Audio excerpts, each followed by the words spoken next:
Comic Timing is member supported by listeners like you over at patreon.com/comic timing. We thank you so much for your continued support of the show. For as little as $1 measly a month, you can go ahead and get in on the fun, get the behind the scenes action, get some diary entries, get some extra content from episodes that may have been snipped for one reason or another, and occasionally get early releases. And we thank you so much for every little smidgen of bit that you give over at patreon.com/comic timing.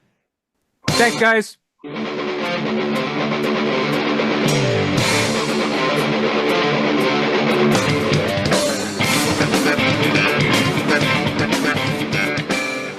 there, folks. My name is Ian Levinstein, and welcome to mid-2002 Hard Rock, and also welcome to episode 230 of Comic Timing.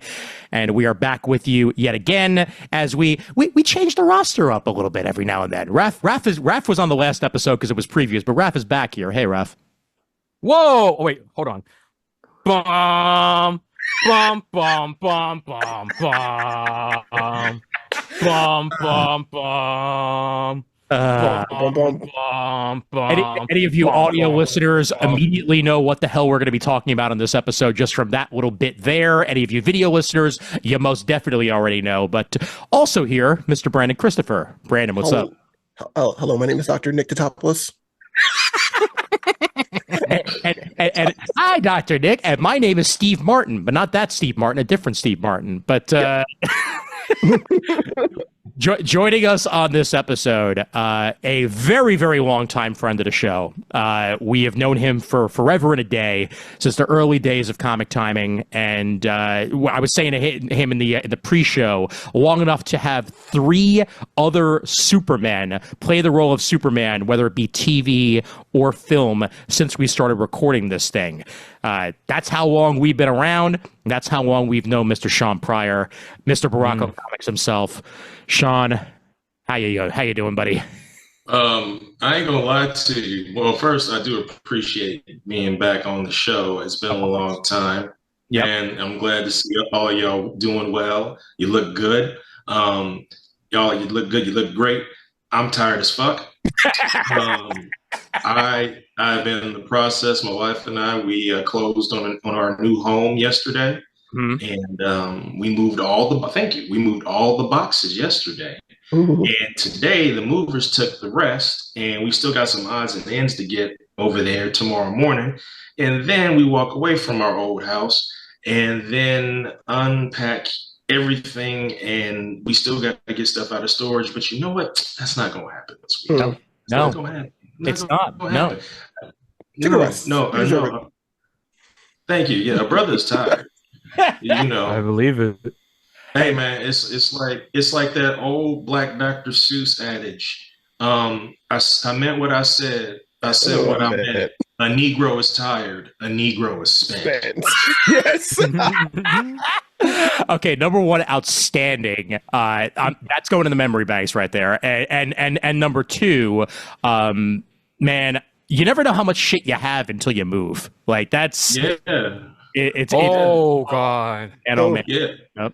No, you're absolutely right. Because the thing is that like we put a bunch of stuff in storage before getting the house ready. You know, as we were getting our house ready for sale. And the thing is that like I got collectibles, I got books and games and stuff like that. And the thing is that and toys. But the thing is that like I haven't spent the money that I used to spend on this stuff in the last like decade. Yeah. And like if I do, it's only when stuff is on sale. And the thing is that I've gotten rid of tons of stuff. And then I look in the storage facility, and I'm just like, how is all this here? How is all this here? You know? Yep. You know? I'm like, I don't have any room for a Castle Grayskull. Why do I still have it? Because you have the power. I mean, look though, it's the 1980s Castle Grayskull Collectible Edition. Is that the full size one? It's the what they did is for the MOTU Origins. They basically just took the old mold and put it all together, and it came with the Sorceress. Yep. And the thing is, once again, I got that on a deal at like a local auction because nobody paid attention, and it's like, oh hey, I can get this for $20 unopened. This was years ago. This was before people lost their minds. And yeah. Yep, before eBay auctions became the norm, and snipers became the norm as well. It's like, oh, I think I got it. 1 second left. Damn it! Yes, the absolute worst. Oh, God. Worst. But no, for real, this is nice. I appreciate y'all having me back. It is always our pleasure, man. And it's been way too long, and we have a very, very Raph thing to talk about on this episode. Specifically, a Raph thing, because if there's one thing that I know that Raph has very much gotten himself even deeper into since probably the last time that you talked to him, Shawn, it's Kaiju. And all things Godzilla. And this episode in particular, we will be discussing your upcoming book, Kaiju Unleashed, an illustrated guide to the world of strange beasts. And you know what's funny? Yeah. I think I'm the one that brought it up for that previous issue, and I didn't realize that Shawn had written it till after the fact. I was just like, oh, look, a Kaiju book. I'm going to want to get that. Yep. And then that's it. That's literally like all I said. Oh my God! I just totally glossing over the Shawn Pryor that's right there on the side, and I'm like, okay, that is the most Raph thing. It's the most Raph thing ever. It absolutely is. And mind you, Previews is a big damn book, so like it happens every now and then. But I am super duper glad that we get to get further into this with you, Shawn, because I've talked Sentai with you before. I've never really talked Kaiju with you.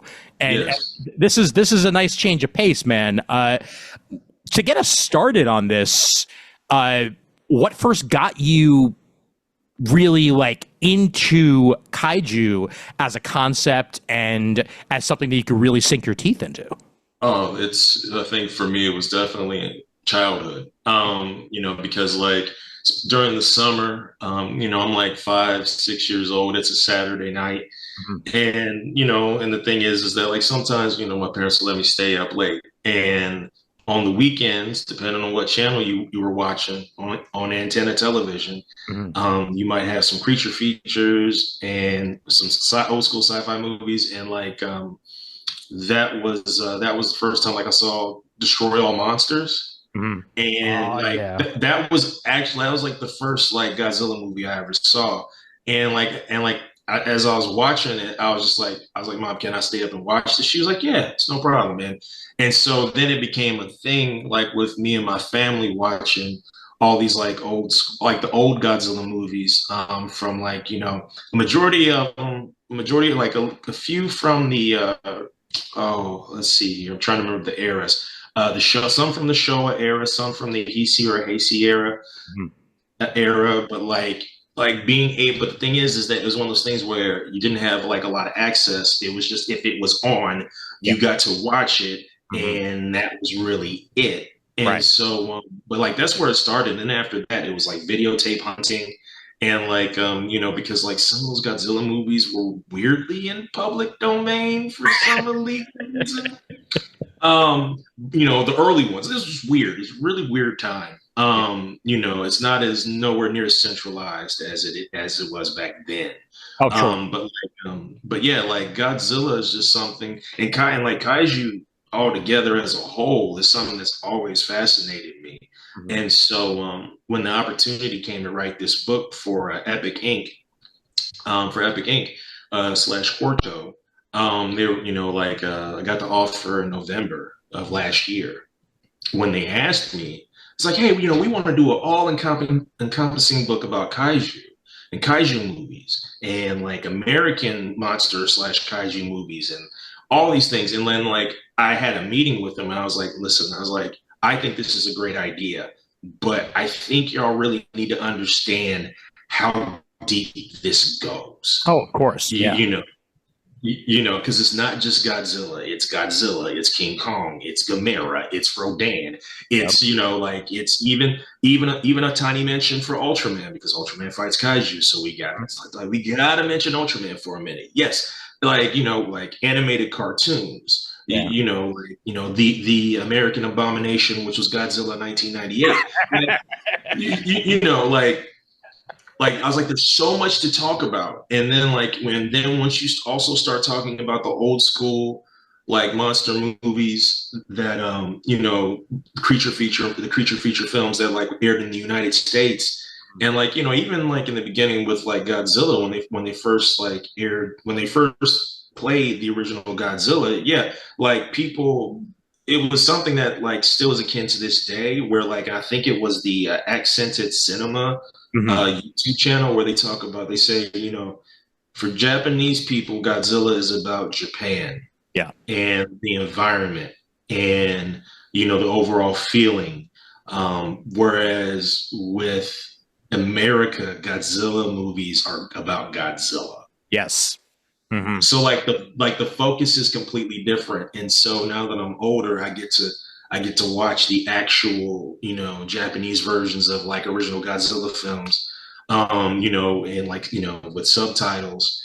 And so like it's been nice. Like I had to get that. So I got to sign the contract in November, had to get the book done by March. Mm-hmm. That's a turnaround. Yeah. Wow. Yeah, that's right. Yeah, yeah. But like it came out great, and like it's a beautiful book. Like the cover is by Daz Tibbles, the front and back cover.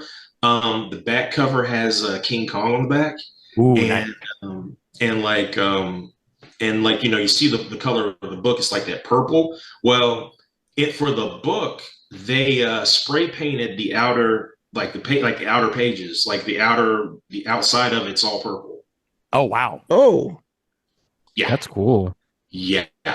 Like Epic went all out on this book, and like for like it was the opportunity of a lifetime, and like I'm thankful, and so I hope I get to work with them again.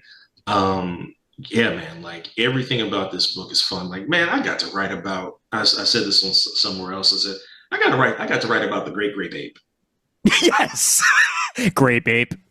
great Yes. babe. Great babe. Yes, with Biggly. But yeah, I'm like, yeah, well, he's a kaiju. I'm like, we can put this in the cartoons list. Here we go. So I'm like, one. I'm like, look, man, it fits. It works. Like we talk about the video games, some of the computer games. Yep. And it's like the thing is, this is a very comprehensive book. We talk about we talk a little bit about Tomoyuki Tanaka. We talk a little about Ishiro Honda. We talk a little bit about, Eiji Tsuburaya, because, Eiji Tsuburaya, was heavy on special effects for Godzilla movies.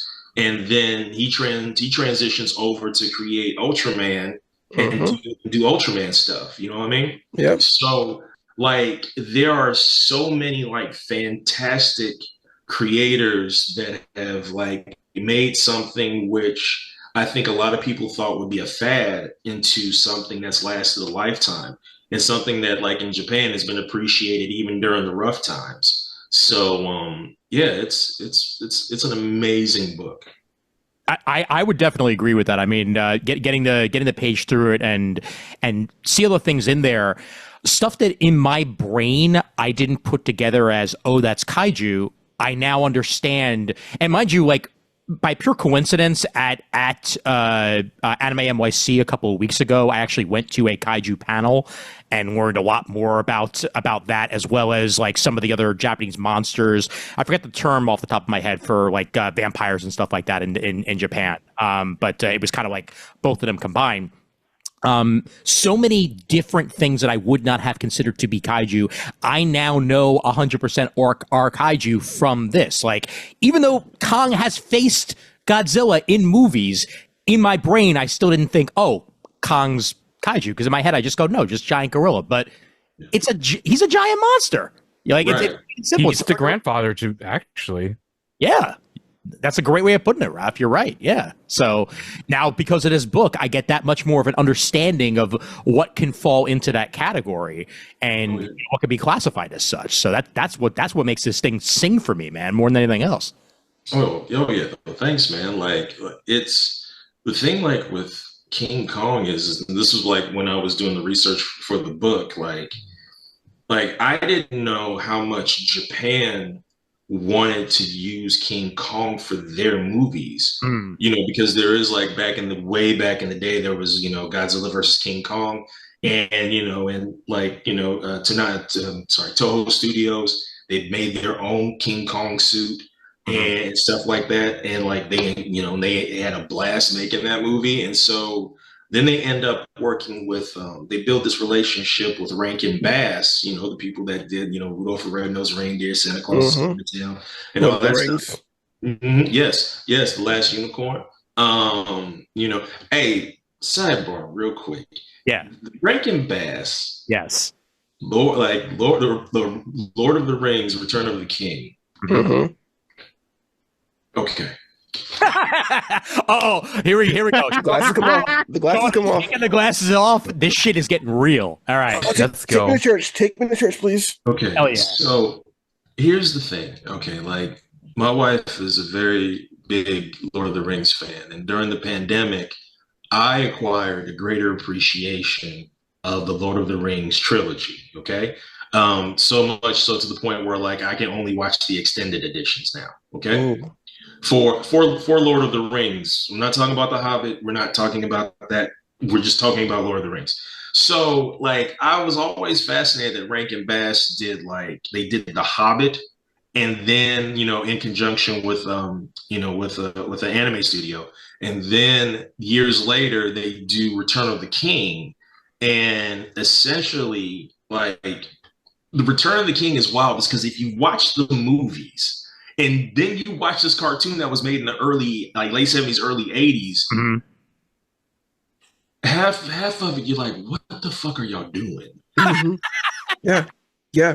Because like they're trying to make sure that it stays for kids and it's for kids and it's supposed to be very inviting and friendly, so like you can't really stab anybody. You can't really, punch somebody, like. Yeah, it's in your ass.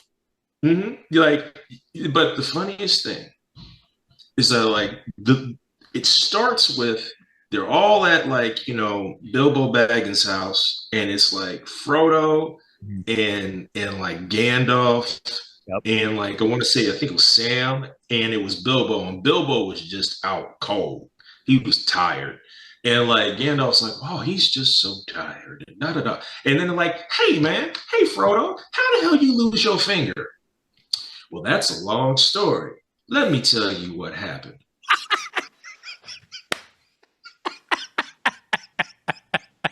Aragorn is in this movie for 15 seconds. It's the Return of the King. He in the movie for 15 seconds. Yep. Yep. 15 seconds. Okay. And listen, the king is the friends we made along the way. Okay. Look, I guess so. My dad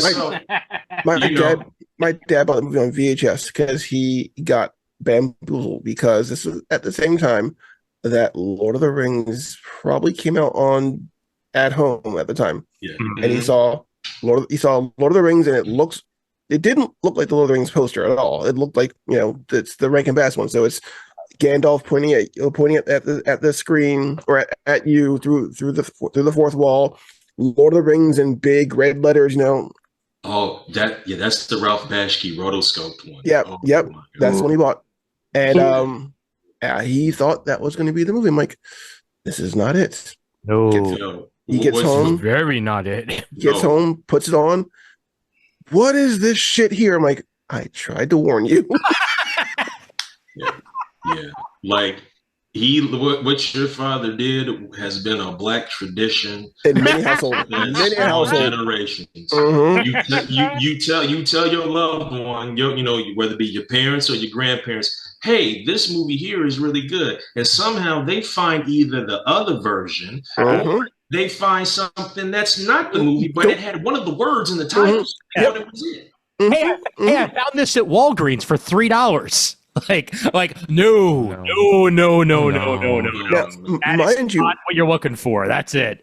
Mind you, I was working at Toys at the time. I could have got him Lord of the Rings.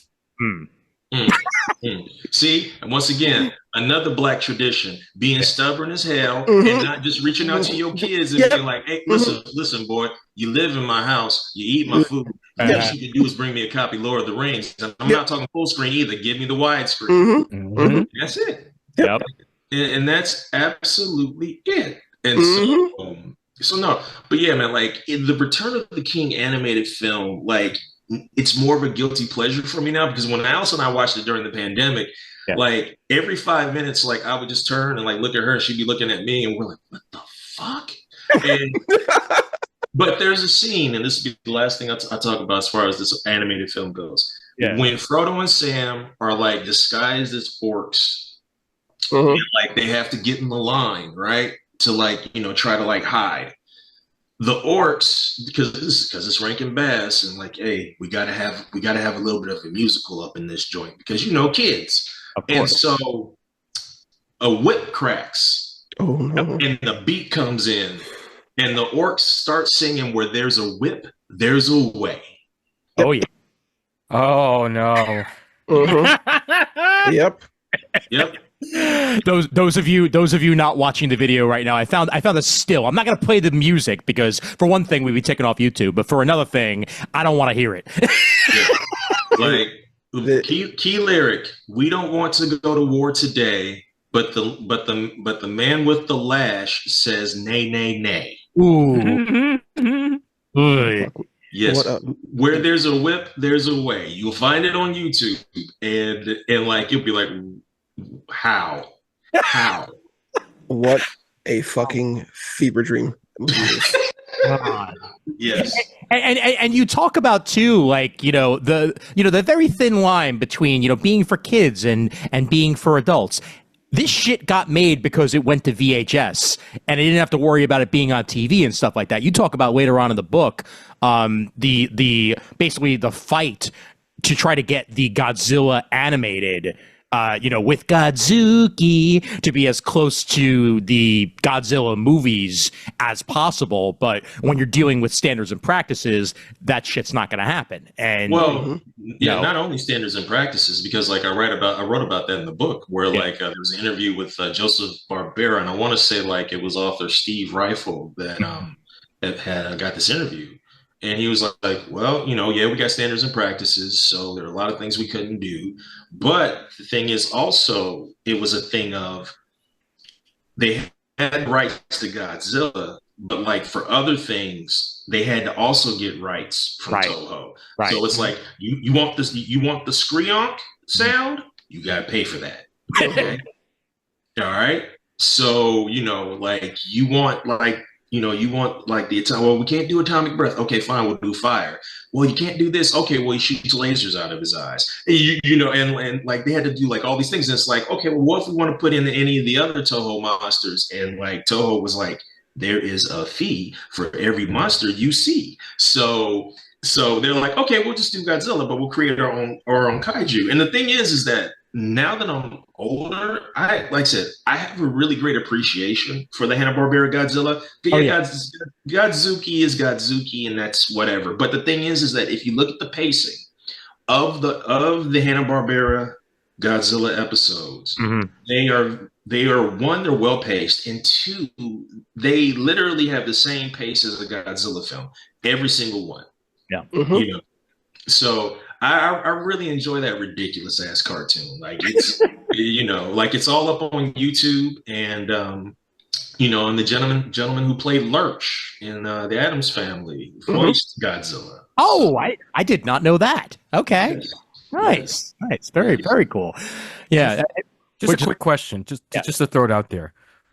So speaking of Godzuki, who would we think is the Scrappy Doo of kaiju? Is it Godzuki or is it Minya? It's Minya. Yeah, I think so too. Yeah, I'm like like it blows smoke rings. He's so useless. Like he basically was the progenitor to vaping. Yep, it's Vapezilla. Yeah. I can't really do nothing, but here's a little smoke ring. Ha ha. Oh, but Godzilla loves that child. Takes good care of that child. He's a good That's dad. admirable, though. Yeah, because man. Like anytime he shows up in the film, I'm like, oh, he's about to get slapped. He's about to get slapped. It's coming, and then out of nowhere, and I'm like, oh, we're ready. Let's. I would like to focus on the design of this character for just a moment and just think just how bad it is. It is. I mean, clearly they want a guy in suit, but literally just got, like one of the, an actual like normal sized guy to get in this suit. If not someone of the shorter, stature, but kind of looks like Play-Doh. Yeah. Like melted Play-Doh. No, it's a cheap suit. It is. It really very is. cheap suit. Yep. But that's another one of the things that you go through in the book, the different eras, and also when they would run out of money when they were trying to do something more great and grand, and they quite frankly did not have the money to do so, whether it be because of the studio or whether it be because of just natural money limitations. Like, this is one of the things that kaiju movies have been fighting for years, essentially. And there was also during a period of time in the Showa era where in Japan they went through that country went through a financial crisis. Mm-hmm. Oh yeah. And so that affected like all the studios, not just Toho, but like there's another studio that's mentioned in the book, Daiei. Mm-hmm. Because like they did a lot of kaiju movies as well, and like and they had constant ups and downs. Whereas Toho, for the most part, with their stuff was pretty solid as far as bringing in box office receipts. But yeah, a lot of times there'd be sometimes in some of their films it's just like, well, okay, we said we were going to put this kaiju in here. Well, we had him in this other movie, so we can just take this footage, slide it on in, and hopefully no one knows the difference. And that happened, So now when you get into the Heisei era, they have money. Like, money's good. Return of Godzilla is a success. They're doing more animatronics with Godzilla's face. Like they're changing up the suit, the special effects have improved. But once again, compared to an American movie budget, it's still minuscule. Oh yeah. It's just like with Godzilla Minus One. Like they made a film that looks like it cost like $250 million to make for like a special effects budget of $15 million or something like that. Amazing. Less. Yeah. It was less. Yeah. Yeah. And it's gorgeous. It's a gorgeous movie. It's a beautiful movie. So, the weird thing about The Return of Godzilla, which in America was called Godzilla 1985, because New World Pictures got the rights and they chopped it up, but they wanted to link it to Godzilla 1954. Mm-hmm. So they called Raymond Burr, aka Perry Mason, to come back and reprise his role, right? That he did for the American version of Godzilla 1954. So he was like, okay, I'll do it, but we're going to take this seriously. Yeah. Because the first movie I was in, we took it seriously. We will not have this as a joke, right? Yeah. And so basically what happens is that with the edits that they make, and they also had like sponsorships, New World Pictures had sponsorships with Dr. Pepper. Yeah. I remember. Okay, yeah, I remember this now. Yeah. And so, so you see like a big like Dr. Pepper machine in the hallway, and then like in the middle of a very crucial and important scene where like they're all in this war room, like it cuts to a guy drinking a Dr. Pepper, like, oh God, this is serious. And like it takes you out of the film. Yeah. And so like when that didn't do well in the United States, Toho was like, yeah, you know what? We'll keep Godzilla for a while. It's okay. We'll just keep it, Because funny story. Keep going. Sean. I'm sorry. No. Thing is, you can't find Godzilla 85. Like the New World Pictures Godzilla film is out of print. Yeah. Mm-hmm. Yep. Out of print, and the rights lapsed. So, I mean, you can find it on the pirate seas. Oh, sure. Yo ho! I have it. So, I think Raph has everything, whether through means or DVD or Blu-ray or what have you. So I'm pretty sure he's got it. That's kind of what I wanted to get into. So because Godzilla 1985 is my kaiju origin story, right? So much like you, Sean, I was 4 or 5 on a Saturday evening at home by myself. Well, not by myself, but my grandmother's there. My parents are working, and I'm sitting there in front of the TV, and Godzilla 1985 comes out. Now we have to remember, at this point, I'm still living. I'm growing up in South Brooklyn, very near Coney Island, not too far from where Ian's growing up, actually. Yep. And seeing this giant monster terrorize a major metropolitan city, including a scene where he stops a train, picks it up, and looks inside of it, completely scares the living shit out of me. I am horrified. I am so scared because, like, what if he decides to come to New York? What if he just loves big cities? What if he invades New York? What if he looks through my window and takes the roof off and grabs me out of my apartment? I am so terrified. But I'm so fascinated by this movie, and I love it. And again, so this is on WPIX channel 11 here in New York. And eventually they do Godzilla like mini marathons where they show the movies. So eventually I get to Godzilla King of the Monsters. And my personal all-time favorite, which has since been moved off, but Godzilla Monster Zero, which is it's one of my favorites of all time still. And I go, oh, he's not just a horrifying like nuclear powered monster. He's like a superhero also, because of course at this point I've also seen Superman the movie and I've seen Batman in theaters. So like, I'm kind of like getting used to the idea. So I slowly developed this interest in Godzilla. I completely falls off the face of the earth for me, to be honest, until like ironically enough, Hurricane Sandy. I had to evacuate this apartment that I'm sitting in, and I came back, when the power came back and everything. And I remember it's like 5:00 in the morning because my friend who I was staying with had to leave early to like go out of town. So I'm on my way home. I'm exhausted. I'm hungry. I get some food from the deli. I come home. I plop on the couch. And I turned the TV on, and this is like 2011, 2012. When was Sandy? That's about right. Okay, let's say 2011.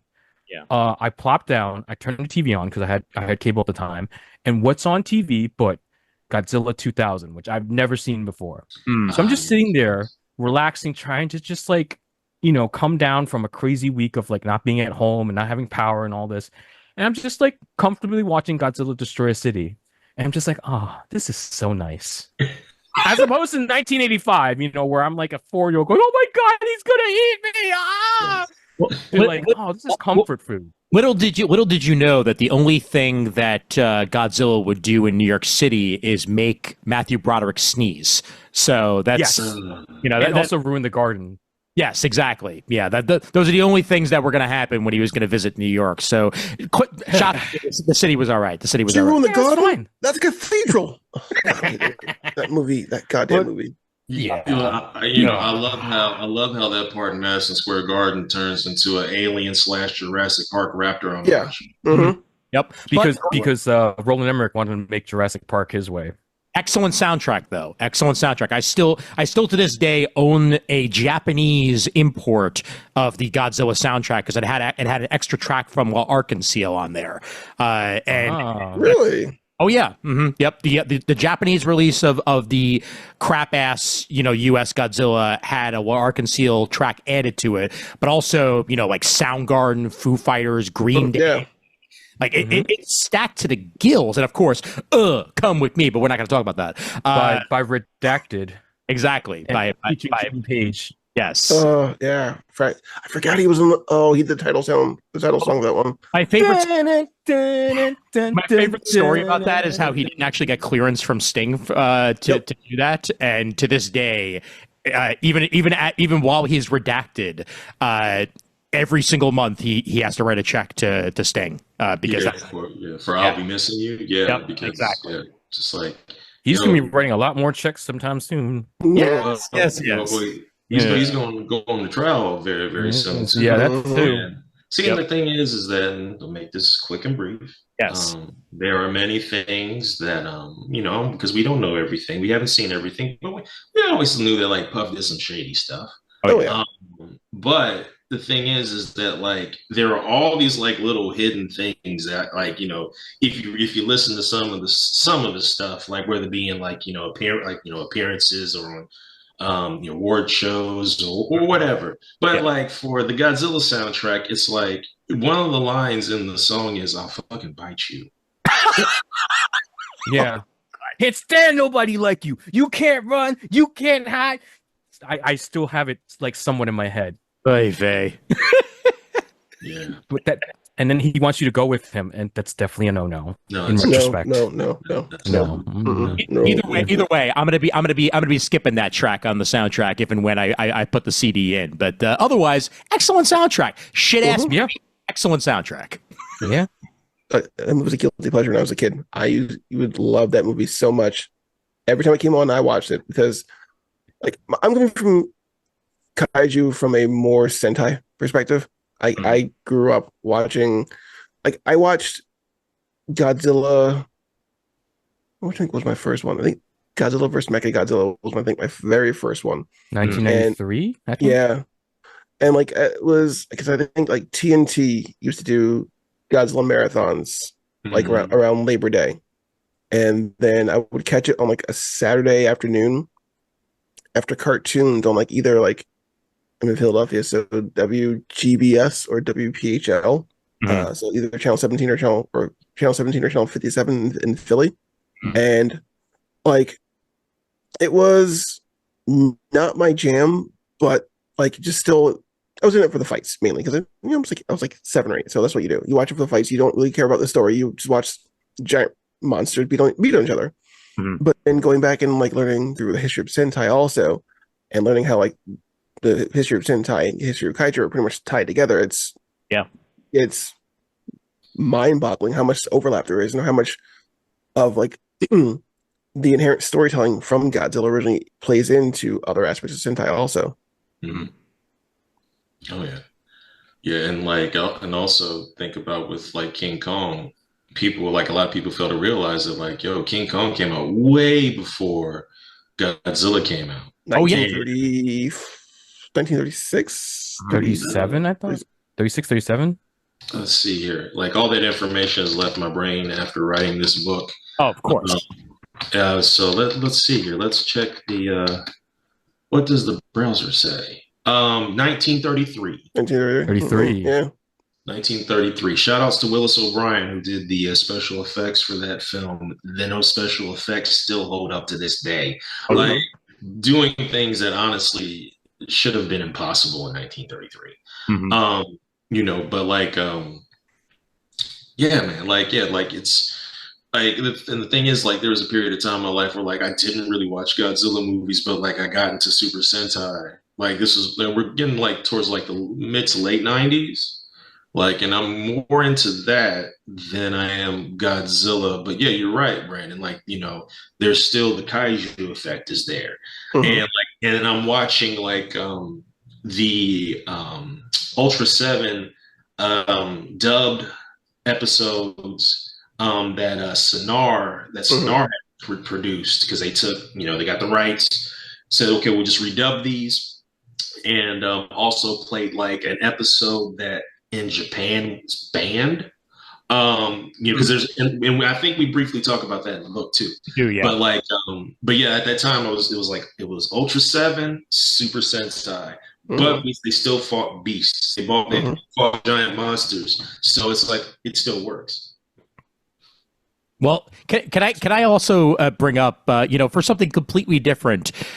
One of the most batshit things that you bring up in the book is those Frankenstein movies, and the one in particular where Frankenstein was reanimated by the Nazis.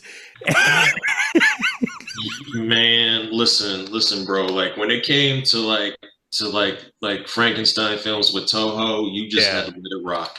You just had to let it rock because like there were like a couple of things they wanted to do with this Godzilla character, and which is just wild. And like even like I'm looking at it right now, like I'm looking at that picture of the Toho Frankenstein right now, and I'm just like, how did y'all make this work? And and like if I recall correctly, like the characters in like 2 or 3 movies, it's like Frankenstein versus Paragon, I believe War of the Gargantuas, and like the Great Yokai War Guardians, I believe. And it's just bizarre it's bizarre, but they made it work. And that's the thing. Like, and they really liked that character. They really, really liked that character. I really think they wanted to get it over. Like, they really wanted, in wrestling terms, they really wanted, you know, Frankenstein to get over, you know, but like, you know, a little bit like, you know, in America, like, you know, that was something that like, hey, this is just going to go straight to television. Sure. You know, because in the beginning, Godzilla films like went to American theaters in the beginning. And then when you got towards like the late 60s, early 70s, you start to notice that like a lot of the movies, what would happen is that you'd have like a television company or a production company get the rights aired on television, you know, because like they knew they have a guaranteed audience and they would be able to recoup their money quicker. Yeah. So yeah, but like if like in my personal opinion, Frankenstein had what I like to call X-Pac heat. Make some noise, man. Make some noise. Yep. You know, so yeah, like just so bizarre. There it is, and there's an image. Yeah. Oh my god! And just the like the loincloth of it all. He does actually legitimately look like Lurch more than anything else. I think from Adam's Family, and man, it's just.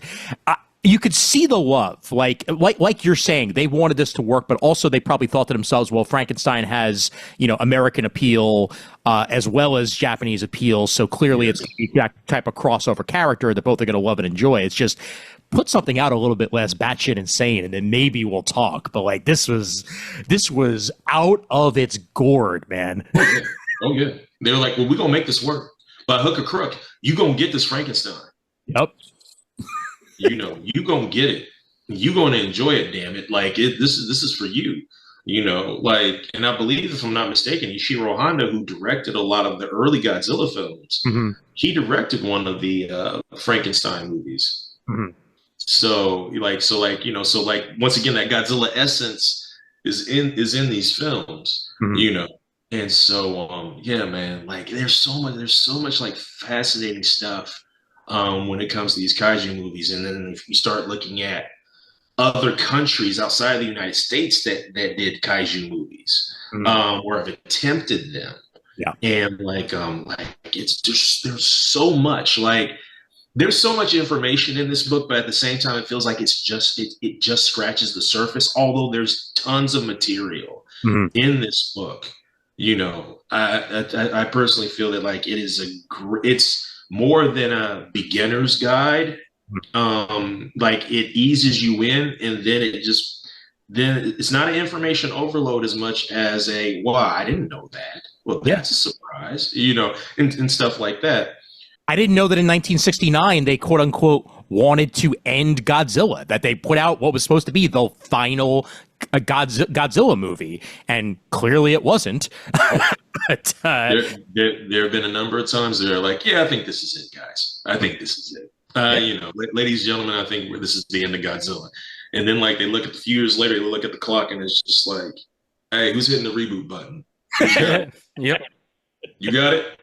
You hit it.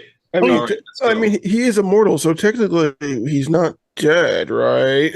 Oh yeah, yeah. But my also favorite is just how many of these reboots are like, well, everything other than the first movie didn't happen. Like let's go back and do that. Which, by the way, we have done many times. Cough cough. Superman once again coming up in this sentence with Mr. You know, like we, you know, it's not out of the U.S.'s realm to try to do that. Like we've done it with the Alien franchise to a certain extent. Like we've done it. We've definitely done it with Superman. We've done it with other movies where Terminator. Thank you. Terminator. Predator also. Predator. Yep. There's the perpetual sequel machine says to us, well, if the last four movies sucked, we can go back in time and pretend the last four movies didn't happen at all and just base it here off of the last good one. And Ghostbusters also too. Yeah. I mean, yeah, to a point. Yeah. Yep. Which has been, that whole Ghostbusters thing is weird. I know. It's weird. I guess it's just weird because see, like I enjoy the Lady Ghostbusters movie. I enjoyed it. I had a good time with it, right? Yeah. Like personally, like I felt they just should have been in the same universe That's what I as said the at the time original too. Ghostbusters. Yeah, that's what I said at the time too. Yeah. Yeah, like it wouldn't have hurt nothing, right? So but then they do this soft reboot with Afterlife and then Frozen Kingdom or Frozen Empire or something like that. And the thing is that like here's the thing, and I'll be brief about this because like I am a big Ghostbusters fan, I always have been, always will be. Mm-hmm. My thing is this: like I know they had to like work out the rights and like so like Dan Aykroyd could like finally have full rights to then work with Sony, and they start what they call the Ghost Core Productions and all this other stuff. They had 30 years to get the crew together. Mm-hmm. And like I know Bill Murray didn't want to do it, and Dan's like, well, you don't have to do it. You can just be a ghost and show up for 5 minutes. We can say we killed you off. We can do all these things. You don't have to be here. And Bill's like, no, I still got my rights. No, we're not. You're not. and so like you get them back minus Harold Ramis, who Bill Murray and Harold Ramis, like months before Harold Ramis dies. Bill and Harold had beef, and they're not talking to each other. Harold Ramis dies. Bill Murray feels guilty. Yeah. And so now here's Bill Murray in Afterlife. Here's Bill Murray in Frozen Kingdom. And I'm like, it's not the same. And I don't expect it to be the same. No. Like Ernie Hudson looks great. Mm-hmm. Ernie Hudson looks amazing to be in his late 70s and look like he's like 50, 60. Like amazing. All right. Like y'all could have just gave me him and Dan Aykroyd. Mm-hmm. I would have been good. Mm-hmm. I would have been good. Like the whole Stranger Things meets Ghostbusters motif that they're using for this and like a family of Ghostbusters. It's whatever. Mm-hmm. It's whatever. Like I'm not saying it's bad. I'm not saying it's good. I'm just indifferent about it because like I ran to go see like the Lady Ghostbusters film and I was like, man, this was fun. Saw the trailer for Afterlife and I was just like, oh, that's good. Mm-hmm. And I still haven't watched it. And it's Ghostbusters. Like I should be like all hype, and I'm just like, yeah. Well, and then when I see Frozen Kingdom, I'm like, well, this trailer looks kind of interesting. But I was just like, I'll just wait. I will say that as a fan of Ghostbusters, well, also my Ghostbusters origin, which I've told on the show before, but I'll just do a brief version of it. Raph's whole "oh my god, I'm so scared of Godzilla" thing, that was me with Ghostbusters 2 at the UA Sheepshead with my grandfather at the age of 5, like an idiot. It's like I'm watching Ghostbusters the animated series. I love this shit. I'm gonna go see a Ghostbusters movie in real life. Oh no, big mistake. Run out of the movie theater screaming. I actually think in some ways Frozen Empire worked better for me because it reminded me of the animated series more, and I as an animated series kid, it worked for me, but I completely agree that these movies are not quite what you want, but there was enough there, and it made me happy enough, but we had 30 years. I do agree with you on that. It should have been perfect, and neither one of them were, so that's that. Yeah, like, it's just weird, like Dan Aykroyd does a cameo as Ray Stantz at the beginning of Casper. Yeah. And, like, it runs out of that building. I remember that. Yep. It runs out of that building, and, like, you see that, and it's just like, oh, there must be a Ghostbusters movie No. And the thing is, look, we all know Dan Aykroyd has some wild ideas, okay? Oh, why? Crystal Head Vodka. Listen, we all remember nothing but trouble. So, like, I understand if some story ideas didn't fly, but once again, you had 30 years to get this together. Mm-hmm. 30. And now it's just like, it's like I said, it's just weird. It's just weird to me. But, man, Frankenstein is wearing the hell out of that outfit. I'm looking at the picture. It is such a... It's so bad. I did a panel a couple weeks ago on Super Sentai, and I talked about how some costumes don't work. Mm-hmm. One of them was, if you are familiar with Battle Fever J, Yes. Miss America, Yes. specifically the hair, the wig on a helmet. That's Yes. giving that right there. That loincloth is doing so much heavy lifting right now. So much heavy lifting. Yeah. The black hands touched that wig. Oh yeah. Yeah. That was that loincloth right there on Frankenstein is just I don't want to be the person under him when he's fighting any monster because I don't need to see that. Nope. Oh my God, Brandon. Oh my God. Yes. Looking at the Miss America costume that you just mentioned. Oh my God, that's terrible. Well, By the way, that's based on the Avengers also. Oh, come on. Yeah, Wait. this was supposed to be something that like we're going to work in conjunction with Marvel about. And that's why the character was created. Yeah. Okay. That's why the character was created. Yeah. Wow, that is crazy to me, man. That is bonkers. Yet another failed Marvel cross promotional thing, because we all remember what Dazzler was originally going to be. So that's, I did that for you, Raph. Just you do that. Thank and you. For doing it nice and quiet this time. I highly appreciate it. But yeah, like I was gonna build.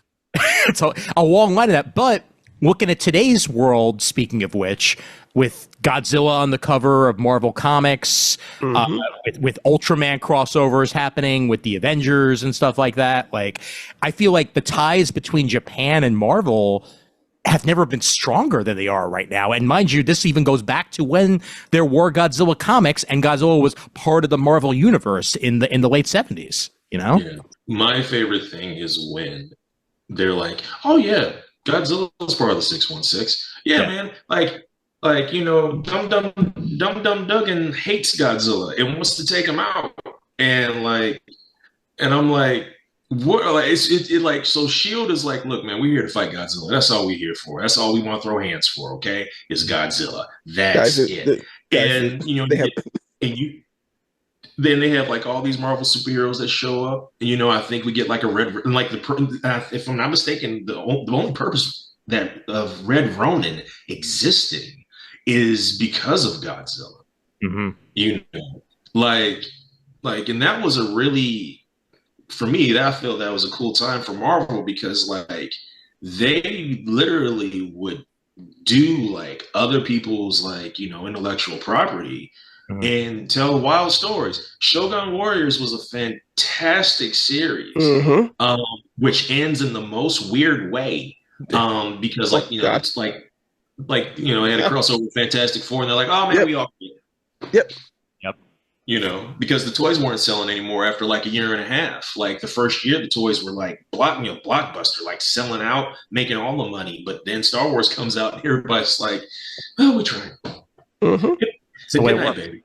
Yep. And so yeah, but yeah, like seeing like Shogun Warriors in comics and seeing Godzilla and how like Godzilla's went from Marvel to Dark Horse to IDW, and stuff like that, and how like a Justice League crossover now, thanks to the deal with Legendary. Justice League versus Godzilla versus Kong is a comic book that exists. Yeah, and it's a decent one too. Yeah.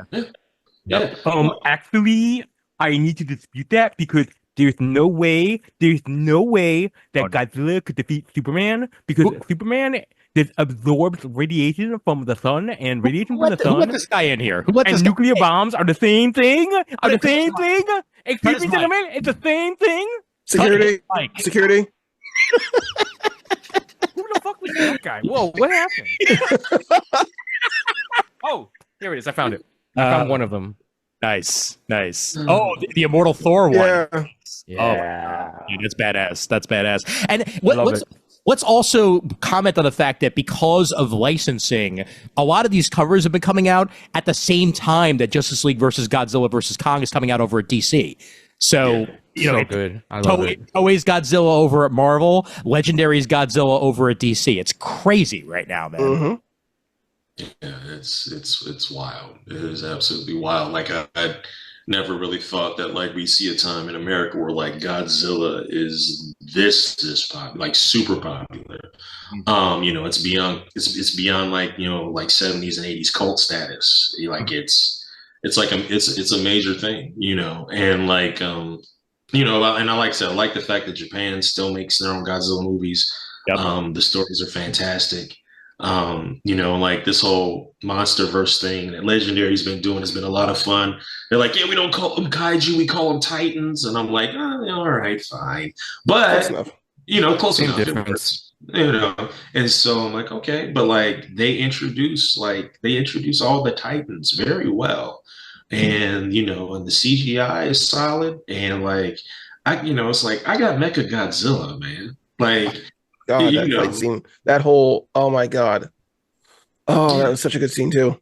Yeah, it's just like I never thought I would see something like that, here in the States. You know what I mean? Like, normally I was like, I have to get my fill watching like a subtitle copy of something from overseas, like I never thought we'd get that in the United States because I didn't think the United States audience cared that much. Yeah. It's like, especially like, it's like, Pacific Rim. I love Pacific Rim. I love that movie. Hell yeah. It did well enough, but not well enough for Warner Brothers to be like, hey, you can do a sequel. When then it goes to Universal for the sequel. Oh. And here's the whole thing. Yeah. If you don't have Clint Eastwood's son in that movie, yeah, it wouldn't work. Yeah. Mm-hmm. It would. I agree. Yeah. Mm-hmm. Yeah. And that movie, I mean, number one big mistake, no Guillermo del Toro. Look, I know he was busy, and you wanted to still make a sequel, like that's fine. Number two, it's too campy. It's way too campy. Like that felt more like a Saturday morning cartoon to me than it did a sequel to Pacific Rim, and there's a Pacific Rim animated. So like, come on. Yeah. It tries to be a lot of things. It tries to be too many things. Yeah, and it kind of hurts. It kind of hurts it a little bit. So, well, a lot. But like, I still watch him. Like, man, it's John Boyega, man. I gotta support my bro. That's my dude. Yeah. But like, I'm not the type of person that like would be like, hey, man, can somebody just like put a different act, like CG in a different actor for Scott Eastwood? Mm-hmm. Could y'all do that for me and send me a copy? Including the voice, thank you. But yeah, man. But we get to talk about Pacific Rim in the book too, and the second Pacific Rim, and all types of stuff. Like there's, like I said, there's so much in that book. Like I completely forgot that Netflix had like a couple of Godzilla animated, series. Look, and you even touched on the early 2000s Kong cartoon. Oh my God. Yo, it's amazing how many episodes like Kong got. Yeah. And they had then after that it spawned a bunch of direct to video movies. Mm-hmm. That's I just completely wild to me. I'm blown away, but I just and on top of that, even if 1998's Godzilla sucked ass, the animated series actually was super fun. Yeah. The animated series is great. Solid. 100% solid. Yeah, like I was beyond shocked. Like I was just getting out of I was just becoming like old enough where for that very short time I was like, no, animated series, blah, blah, blah, for exactly like 3 years, and then I snapped out of it. But I remember watching a few episodes of that. Was it on Fox? Fox. Yeah, Fox Kids. Yep. Yeah. And it was good stuff, man. It was absolutely it was in a lot of ways more Godzilla than the movie was, because they actually tried to make their own kaiju in that and a bunch of other stuff, and they made their own Monster Island too. Yep, made their own Island, exactly. So, yeah. Like it does so much heavy lifting for that bad movie. Mm-hmm. So much heavy lifting. It's a fantastic series. It's amazing. I love it. I love it. But yeah, man, like the path that I've been on, like the last 5 years is been different. It's been way different for me, because y'all know I used to be heavy on the direct market side of things, and and like I'm not that involved in the direct market anymore. Like my market's the book market. I'm still writing graphic novels. I'm still writing comics, but I'm also writing prose and high-low reader books, and in books like Kaiju Unleashed, which is that was something that was completely out of my comfort zone. because like I know the genre pretty well, but like you really got to go all in for something like this. So like you got to watch some movies, but then you got to read some books, and then you got to check some websites, and then you got to go check this, and then you got to go research all this. And it was so many multi layers of research that like it literally there's a period of time like if you'd talk to me between December to like February, only thing I can really talk to you about is kaiju shit. That's it. Yeah. That's it, because that's all I'm absorbing while trying to write this book. But like, it's honestly, that book was one of the best things that happened to me. In all sincerity, the work that I've done the last 5 years has been the most like productive I've ever been as a creative, as a writer.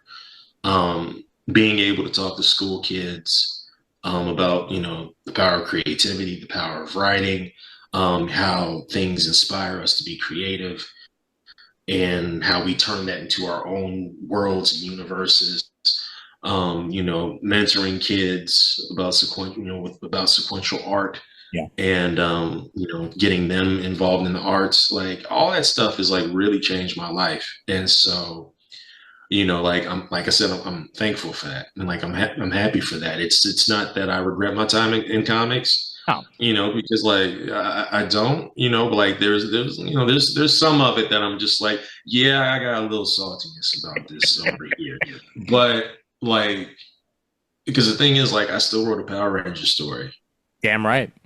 You know, like I wrote a Power Ranger story for Boom, so like I got my bucket list. Hey, yeah, Jealous, jealous. I know how long that's been on your bucket list, my friend, and you know, like, one of my favorite comic timing, you know, extra point episodes that we did was breaking down that Power Rangers fan film, at that back when that came out. And, Power Rangers, yeah. And I just. Even then, like, you were like, man, you know, give me a shot, and I'm super glad that you. Was that when we were all in the bedroom together? No.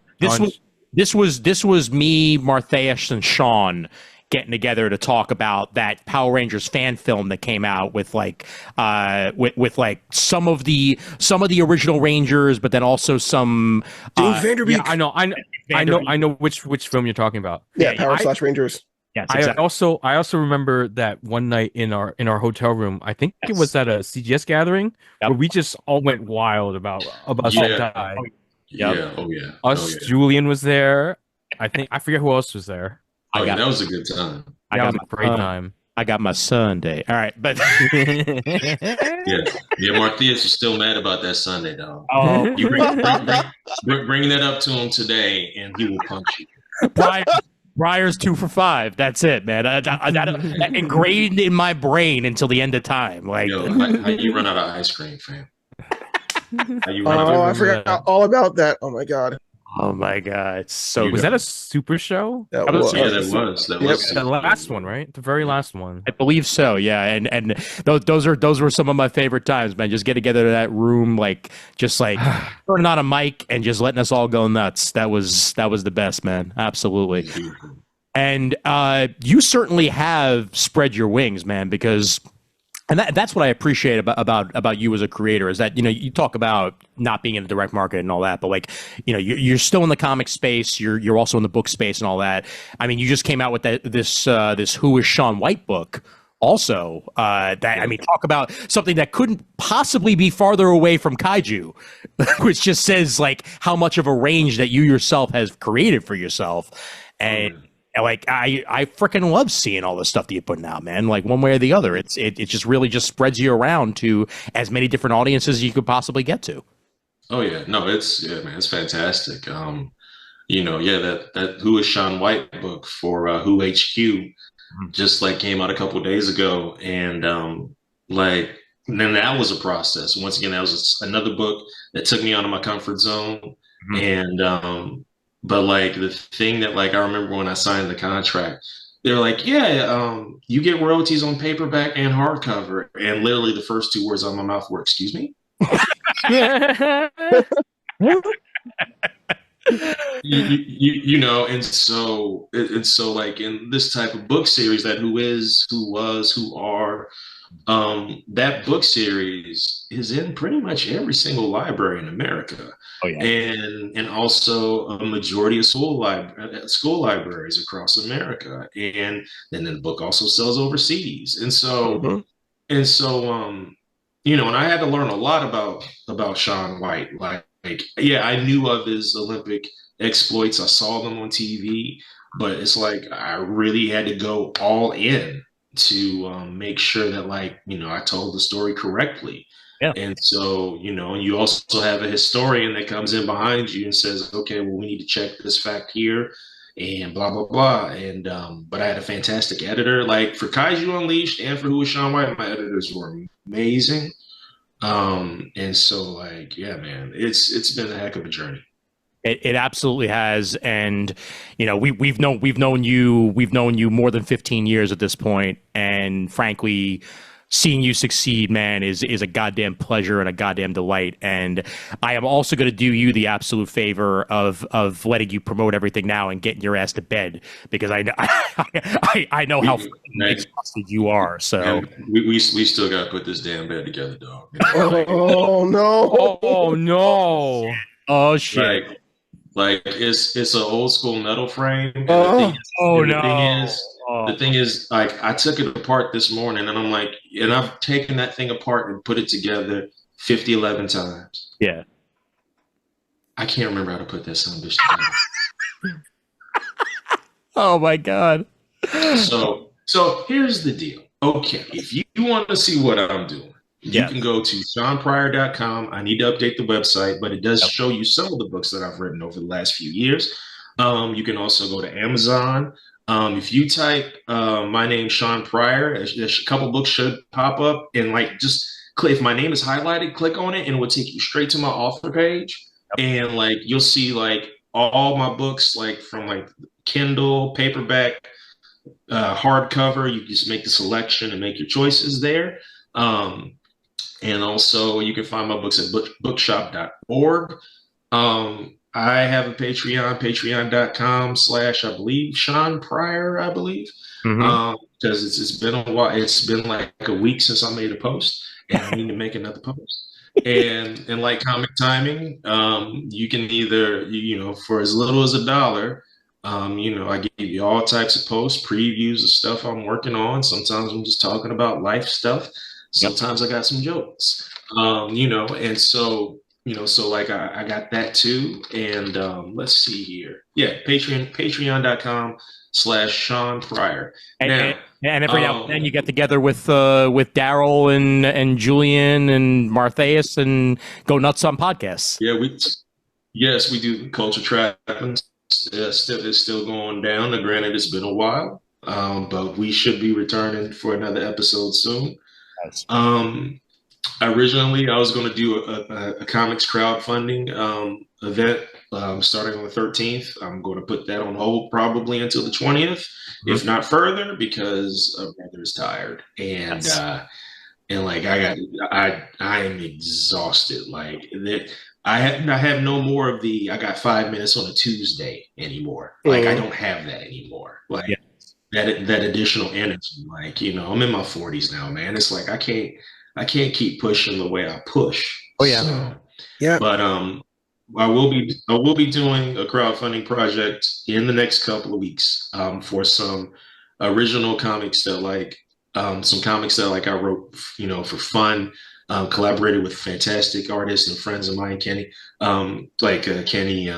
Kyle, Justin Stewart, my homie Bryce O'Quay, and there's another one too. Like I'm just having brain farts, so I can't think of them all. And I also got to work with Lane Lloyd, who was really, really talented and really awesome. And so, so long story short, I got a book called Get Mario's Money. which is about not like a bunch of failed video game mascots who all got ripped off by Mario. And I have Waves. That's a goal. Yeah, I got Waves, The Adventures of Do-Rag Batman. Yes, because the country needs it. The country needs it. Yes, The country needs It's to so rap, true. It's so Oh, true. God. you know, You're just doing this for the culture, man. doing it for the culture. Only comes out at night. Yep. And so then I have a TMNT tribute comic that I did with Justin Stewart. It's a Raphael story. Hell called, yes. Called Return of a Fiend, and like we incorporate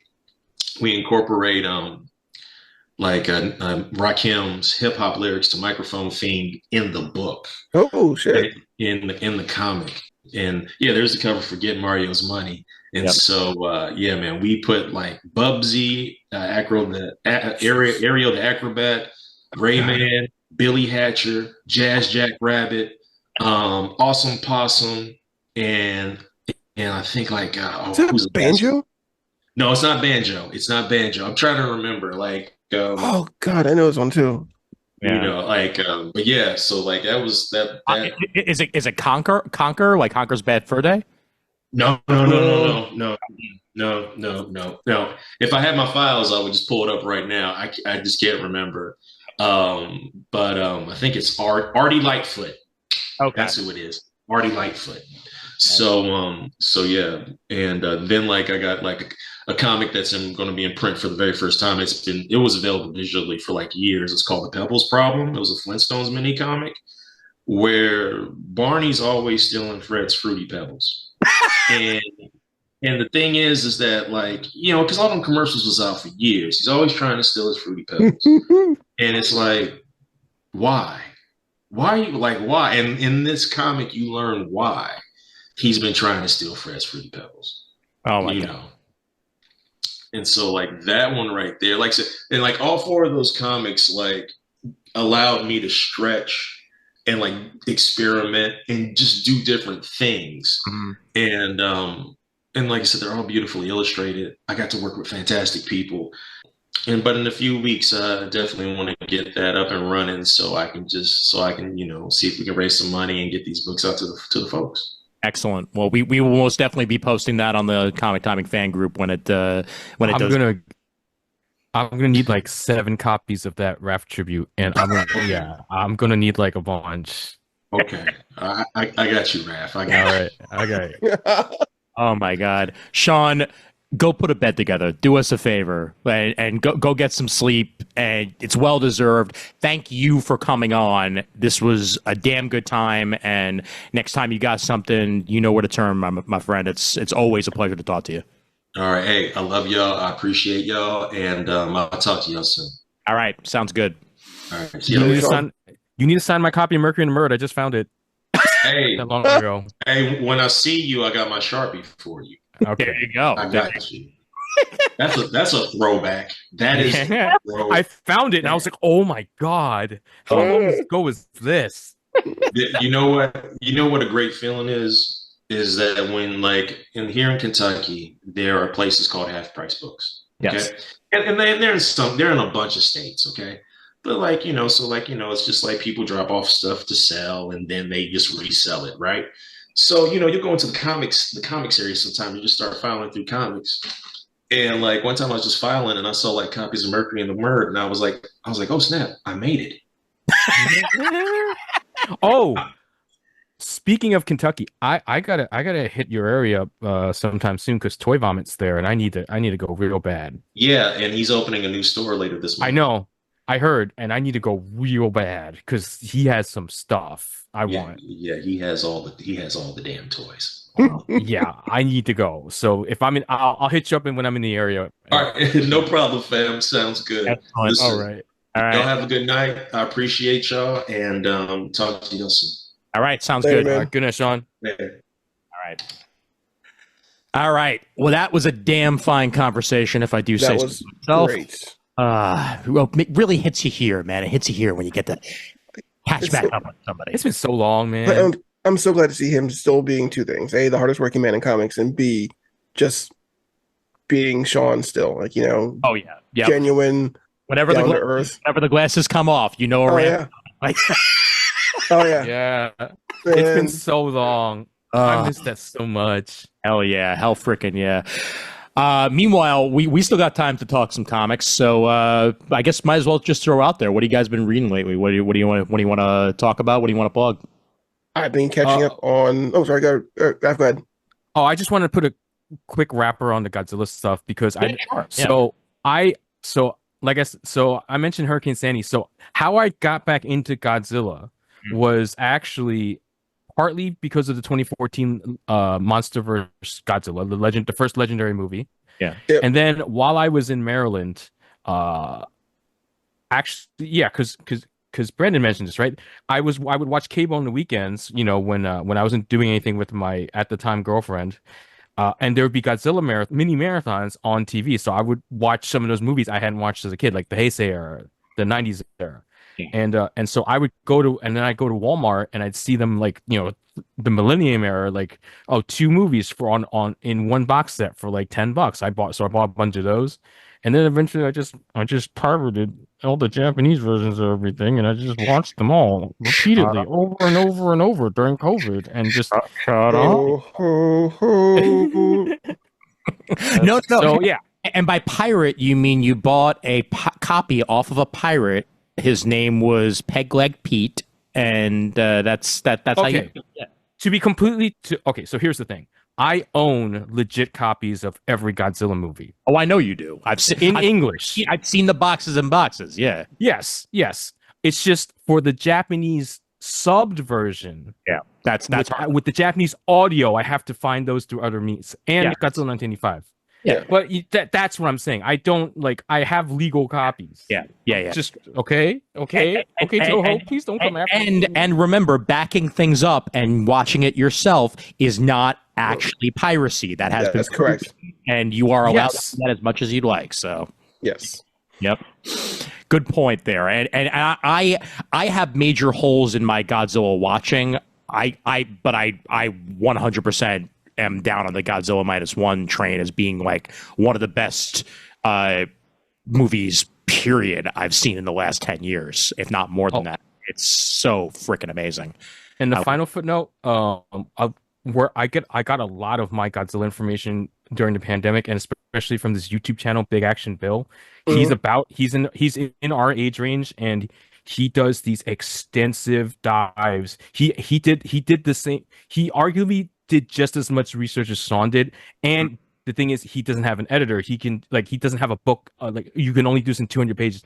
He goes an hour into every single Godzilla movie. Oh wow! So if you're interested in learning the deep backstory, the deep lore, I skimming through Shawn's book, there's a lot of good information in there. But the politics of Japan at the time the movie was made, Big Action Bill covers that. So if you really want some crazy, deeply in-depth stuff, his YouTube channel is terrific. He's also a Jets fan.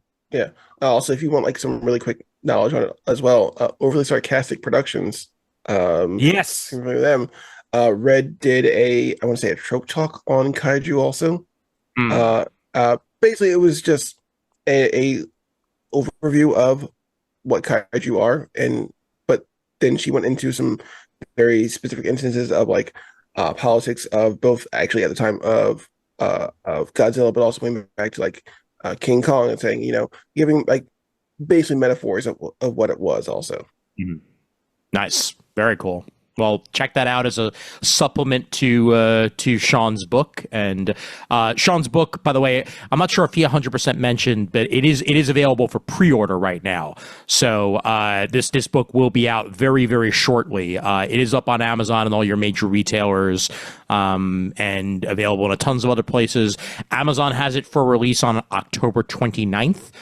So this episode is going to be released on the 11th, so you'll have a couple weeks to pre-order Kaiju Unleashed, and make sure that you have your copy. It's available both digitally and in hardcover. So I wanted to point that out for anyone who has not purchased it yet. And if you are a comic book subscriber, usually at your LCSs can actually order books like this also. That is true. Yes, as we mentioned on our last previews episode, where it did come up in the in the look. So yeah, so this is I ordered it from my friend Demetrius at Everyone Comics. It's located in Long Island City for all you New York residents. Yes, Yeah, it's in Diamond. It's also so if it's in Diamond, it's probably also in Penguin Random House also. Yes. Most comic book stores actually use both services. So yeah. Yep, especially these days when Penguin Random House is getting more and more comic book exclusives and stuff like that. So it's definitely not just a diamond system anymore, as we've very much pointed out on our previous episodes. Oh, and man. seem to be having to read like 3 or 4 more catalogs in order to get everything at this point. So that's almost like being back in the 90s again. Oh my god! Only a little bit less chromium covers, just a little bit, because there's still plenty, but just a little. Listen, that's because you're not buying all the absolute power chromium covers like me. I'm so mad because every goddamn week there's another foil cover, and I'm like, guys, I don't buy this. Well, No. I'm like I said, I'm almost entirely digital at this point. I am waiting for the absolutes to be available on Ultra. Do not speak to me and my children that way. This is my child. Do not disrespect him. How much you pay for it? Holding up a like $3, $4. No, Okay, it's still cover price. Still cover price. Okay, good. that's not too No, bad. no, I paid less than cover price. Cover price is like $5.99. Okay, all right. Still, Yeah. September. You paid a good price for it. Most times, foil covers are going for $15-$20. I'm like, why? No one's gonna pay that much. DCBS or my friends hook me up because Yeah. I still have friends in the industry. I mean, come on. Well, Just because I've been excommunicated doesn't mean I don't have. you're not excommunicated. Stop sitting. No one wants to hire me. Oh my God! Stop it. Oh, Jesus. It's fine. It's fine. I don't expect anyone. No one I could work for is hiring. Yeah. Well, fine. DC's currently up to as we're recording this, their September releases on Ultra. So I will be reading Absolute soon enough within the next couple of weeks, and I look forward to reading Absolute Batman, especially with the glowing praise that Jamal has given it, and how it's one of the most unique takes on Batman in years. So it's good. My brother should be getting it on Saturday because I send my stuff to him now. Okay.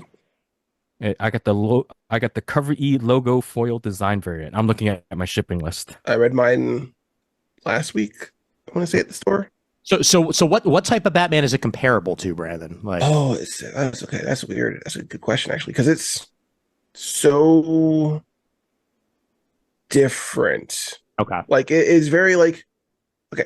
It feels like All-Star Batman and Robin, but if All-Star Batman and Robin had something to say, or actually like knew what it wanted to be. Okay. All right. I feel you on that, because All-Star Batman and Robin was a piece of trash for the most part. And All-Star Batman and Robin was good, but it was no. Wait. Let me finish. Hold on. I've got a point. Let him cook. I know you. Let's see where this is going. I know you have a point. Just use a synonym to good. No, because here's the thing.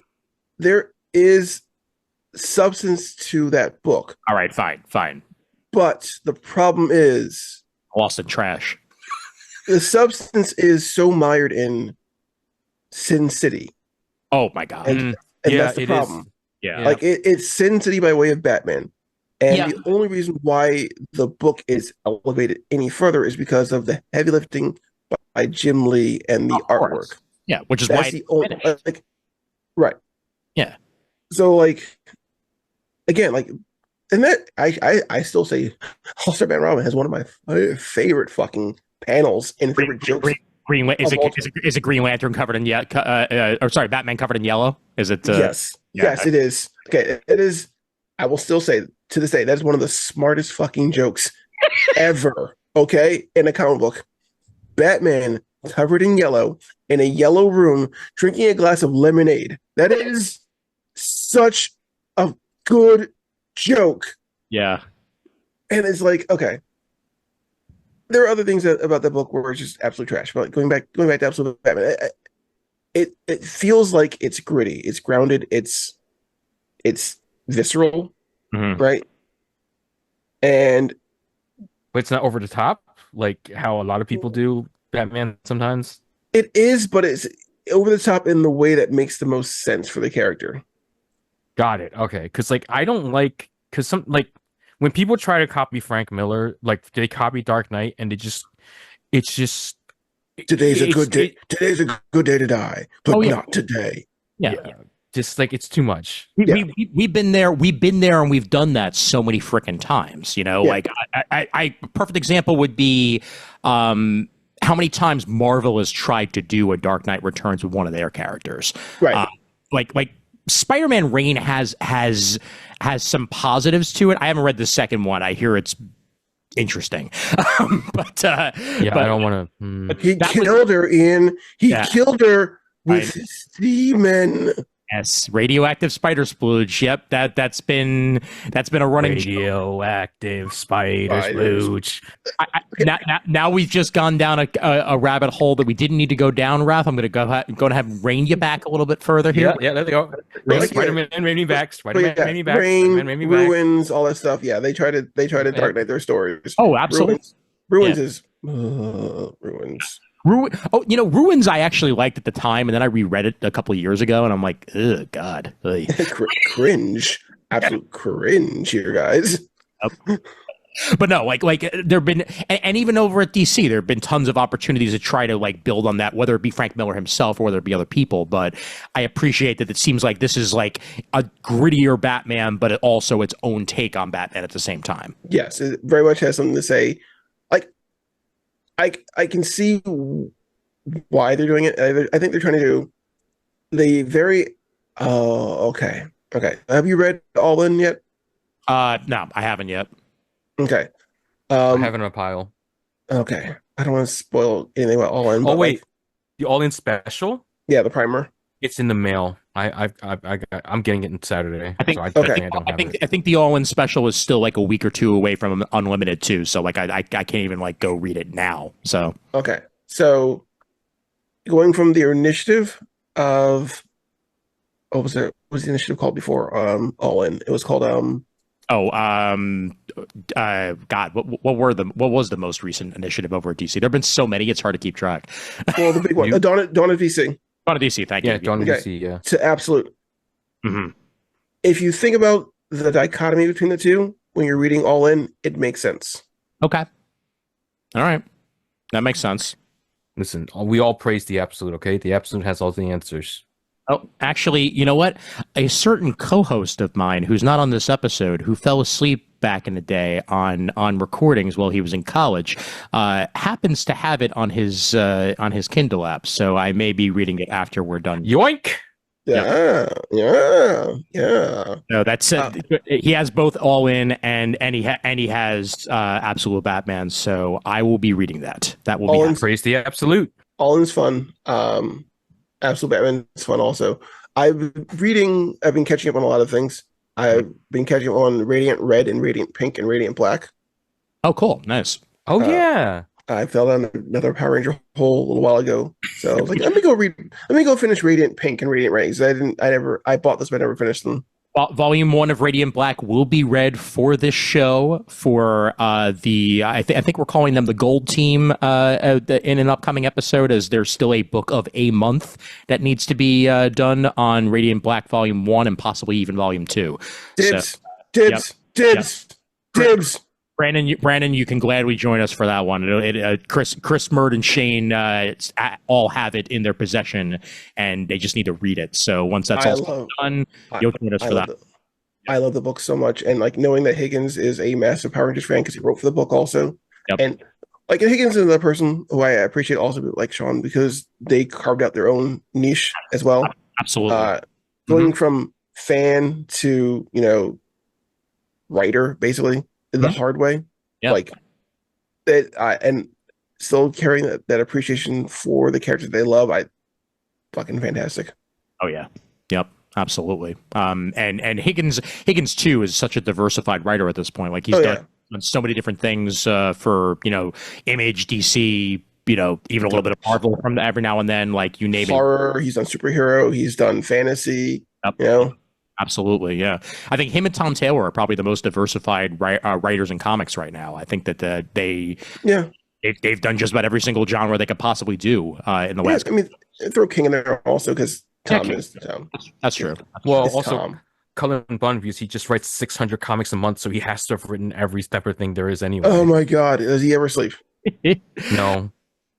But Raph, before I get to what you've been reading, I'll say what I've been reading, and it's a little bit of a hint towards what may be upcoming on this very podcast next week before New York Comic Con hits, which, by the way, a reminder, if any of you listening to this right now are going to be at New York Comic Con, I will be there all 4 days. I don't know how long I'm going to be there on Thursday and Friday because I have to do this thing called work.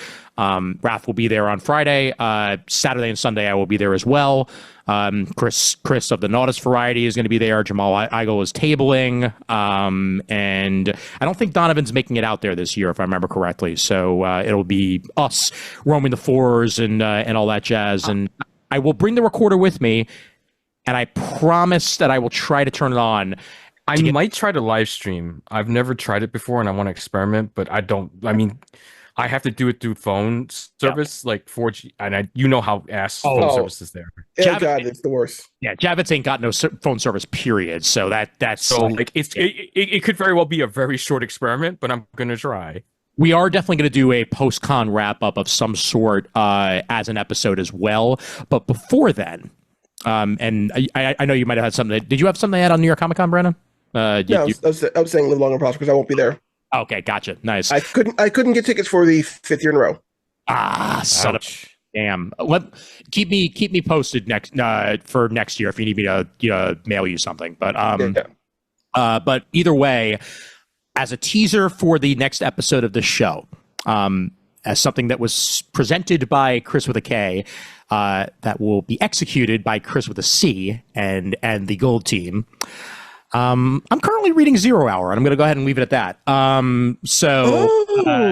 It's about damn time for a retrospective. So we are going to have a 30th anniversary retrospective of 0 Hour coming next week that you folks can look forward to, and I cannot wait to get Murdonian on this shit. So it's gonna be some damn fine times up in the house here. So looking very forward to that next week. A very fine crisis in time. Yes, indeed. And I've been watching Agatha. I just watched most recent episode of Agatha All Along, and I'm very happy that what I telegraphed to be the case, what other comic book readers telegraphed to be the case, very much seems to be the case on that. I will not spoil it for anybody who hasn't watched it yet or is waiting to watch it, but I fell behind. I'm too behind. Yeah, I mean, you guys know enough for me to say the words Young Avengers and know what I'm talking about. So if Marvel themselves are not heading towards a Young Avengers show or movie at this point, they're stupid because they keep lining things up so well for it to happen that it needs to be executed accordingly. And hopefully that is indeed going to make me happy in the next year or so. So yeah, and the show itself has been great. I've actually really been enjoying it more than the last couple, to be honest with you. So it's spooky season. It's the right time of year for it. Right. Here's a crazy thought. Here's a crazy thought. From you, eventually what we're gonna get is multiple Avengers teams. We're gonna have Young Avengers, Main Avengers, and we're gonna have West Coast, She-Hulk on the West Coast, Shang-Chi on the West Coast. Hello, West Coast Avengers. No. We're gonna get Force Works, guys. Force Works. Because as you know, I don't know much, but I know Force Works. Yes, that's an excellent point. Dear God, no, please don't. No. Give me Jessica. Give me not Jessica Drew. Give me Julia Carpenter. Julia Carpenter. Give me Century. Oh my God. Okay. Not Century. Give me the Century. Give me Century. That composite alien crap character from the 90s. Okay. Give me not Major Force. Who else? It was redesigned. It was a redesign of U.S. Agent. But what was the other name at the time though? God. Well, I mean, it is U.S. Agent essentially. So U.S. Agent. Give me Scarlet Witch on the team also. But Scarlet Witch in the crappy. Her first really crappy costume, which was the mini skirt and shorts version, which was terrible. Hey, you're less than 2 months away from the return of West Coast Avengers as a comic book, by the way. That wasn't again, hooray! there was solicitations for that in the most recent previews that West Coast Avengers will be coming back, and I believe Rhodey and Iron Man will be at the front, along with Hawkeye and a bunch of the originals. So it's plus some newbies. So we're not out of the West Coast hole yet in Marvel Comics. Like, it's definitely still out. Give me Century, give me Hawkeye, give me Spider-Woman, give me Iron Man, and give me War Machine on this team. Guess what? Ain't nothing wrong with that. Can we also get somebody to do a cover of I am? The punch, just the punch, just the punch. Oh man. Yep. And that's the second theme song, by the way. The first theme song was just. Oh, I know. Yeah, and but the first theme, the second theme song of the Fantastic Four, that is the best theme song that's ever happened in an. Come on, the first one has "On an Outer Space Adventure." They were hit by cosmic rays. It was the first one, and the forward changed forever. God. In the most fantastic ways. Everybody just turn this episode off. That's Weed is all plastic. Sue can say Johnny is the Human Torch. And the Thing just loves the fight. Call for 4. Fantastic. God, fucking who was it? So terrible. Brian Austin Green as Human Torch. Brian Austin Green rapping as Human Torch in the first season. Flame on and on and on and on and on. Oh my God. Listen, it just comes back to me. Captain America is the best Human Torch, okay? I don't care. Yeah. Oh, funny enough, did you know, nice callback. Did you know that he was in a failed Witches of Eastwick pilot in 2002 that Fox tried to do? No. Starring one of the Desperate Housewives and like 2 or 3 other people. It was Terry Hatcher? No, not Terry Hatcher. I'll look it up right now. The redhead from Nicholas Sheridan. Thank you. Yeah. And they eventually did wind up making an Eastwick show, but it was like the 3rd attempt. It was on ABC and it only lasted a season. But not even they lost like 4 weeks. Yeah, but the full remember it. The full thing aired overseas, so that there is a full season that was made. It's just, I agree, it was canceled after like 4 episodes here in there. But let me go to IMDb and find out. Oh God, was it this also the same year they did the Bionic Woman reboot? I want to say yes, and it was around the same time that that NBC tried Wonder Woman and failed miserably. Yeah, with Adrian Palicki. Yeah, NBC did Wonder Woman. They did Bionic Woman and they did The Cape. Yeah, that's a lineup there, guys. That was a banger of a lineup there, guys. Yeah. Okay, listen to this cast. It was Marsha Cross, Kelly Rutherford. Oh my God. Lori Loughlin. Okay. Jason O'Mara as Daryl, and Chris Evans as Adam. Batman is Daryl? Yes, Jason O'Mara as Daryl. Yep. Yeah. Okay. Yeah. This again never got past the pilot stage and didn't wind up getting made. But in some ways, part of me thinks this probably would have lasted longer than the aborted version. The only reason I'm bringing this up is that I watched the original '80s Witches of Eastwick for the first time like 2 or 3 days ago, and then went down a rabbit hole of like other things that almost existed. There was a '90s pilot for Witches of Eastwick that never got made, and then they again eventually made the barely one from 2009. So, Yep. Good times. Meanwhile, Raph, what you been reading? Actually, honestly, not that much.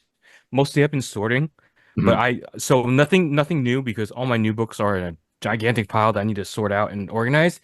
But I have revisited a bunch of things, including games. Because I now work at a game store that sells old games. Mm-hmm. I played a little bit of the Superman Returns game. Oh, God bless your soul. Wow. Listen. Somewhere Shawn just screamed out in rage, by the way. But anyway, continue. I remember loving that game. How? And I don't get...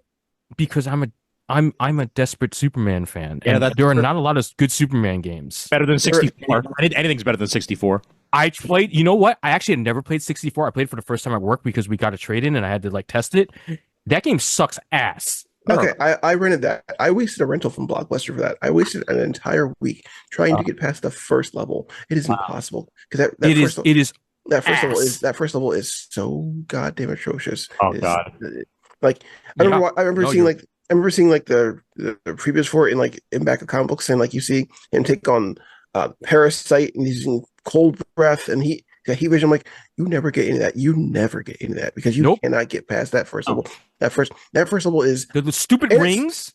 Timed also. It's timed, Ian. It's a timed trial in a tutorial for flying through rings through Metropolis with the worst controls ever. I've watched the what happened on Superman 64 recently in a Did You Know Gaming video on the full list of canceled N64/DD games. Apparently there was going to be a DD version of Superman 64 at one point, which may have theoretically solved all of these issues. It would have had more memory to work with, because that was the main problem with N64, is that because it was cartridge based, they didn't have enough room to do anything. Hey, guess what? Do you know what the first next gen console was? The Dreamcast. Do you know what they should have did? Fucking back the Dreamcast. Yeah, I know. Yes. I know, but it didn't happen, and we can't go back in time and change that unless no, we can't. No. But unless we can't. Sorry. That rage is pure from just frustration of nearly breaking a controller. Yeah. when you're in the same group as Superman 64, Superman Returns doesn't seem so bad. Yeah. Mm-hmm. Oh God. Yeah. So it's my point getting to that was my brother actually brought over a bunch of DVDs, Blu-rays, and games from my mom's place that I haven't seen in a long time. And guess what's in that pile in really, really good condition? What? Superman Returns. Of course. I never traded it in. I held on to it. I loved it, and I'm gonna play it again sometime.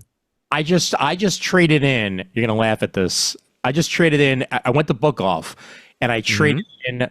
I believe the final total, and they didn't take some stuff that I thought they were really gonna take, but I traded in 126 items to Book Off.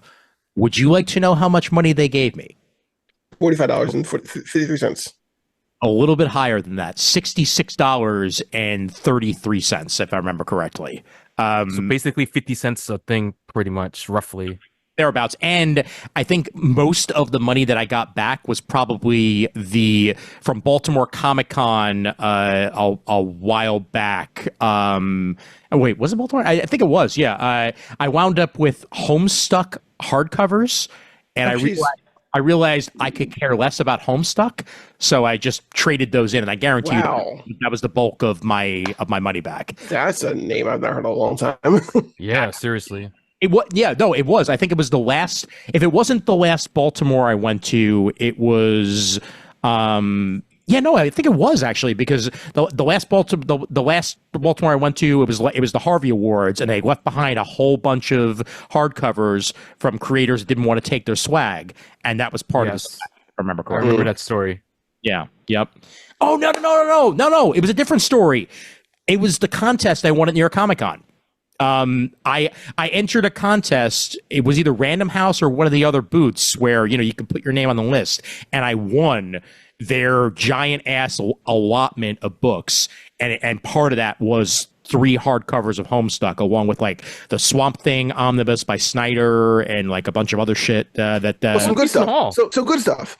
Exactly. Yeah. There was definitely good stuff in there. It's just other stuff that I would never actually read. So yeah, God, Homestuck. Fuck them, honestly. Hey, fuck them. It was the shit for a while, No. Aside from Superman Returns, let's see what. So, for actual comic books, I was sorting in my books, and I found a bunch of my Final Crisis books. Not all of them, so I decided to find my Final Crisis softcover and reread Final Crisis, which, by the way, still great, still love it. It's really great. wish they had used it as a point to reset the universe, but they didn't. Whatever, I'm sorry. It's fine. Didn't we lambaste the last issue? Oh no, we did. 2 hours. I didn't. Okay, I didn't. Hold on. In a hotel in Florida. Yes. Wait, was that? No, I wasn't there. Oh no, no. That was 2009. No, it was MegaCon. Was it 09 or was it 08? Yes, no, 08. It hadn't started yet. Yeah. Final Crisis was 09 predominantly. Yeah, because 08 was Civil War. So yeah. Yeah, exactly. I wasn't there, so that's why I didn't lambaste it.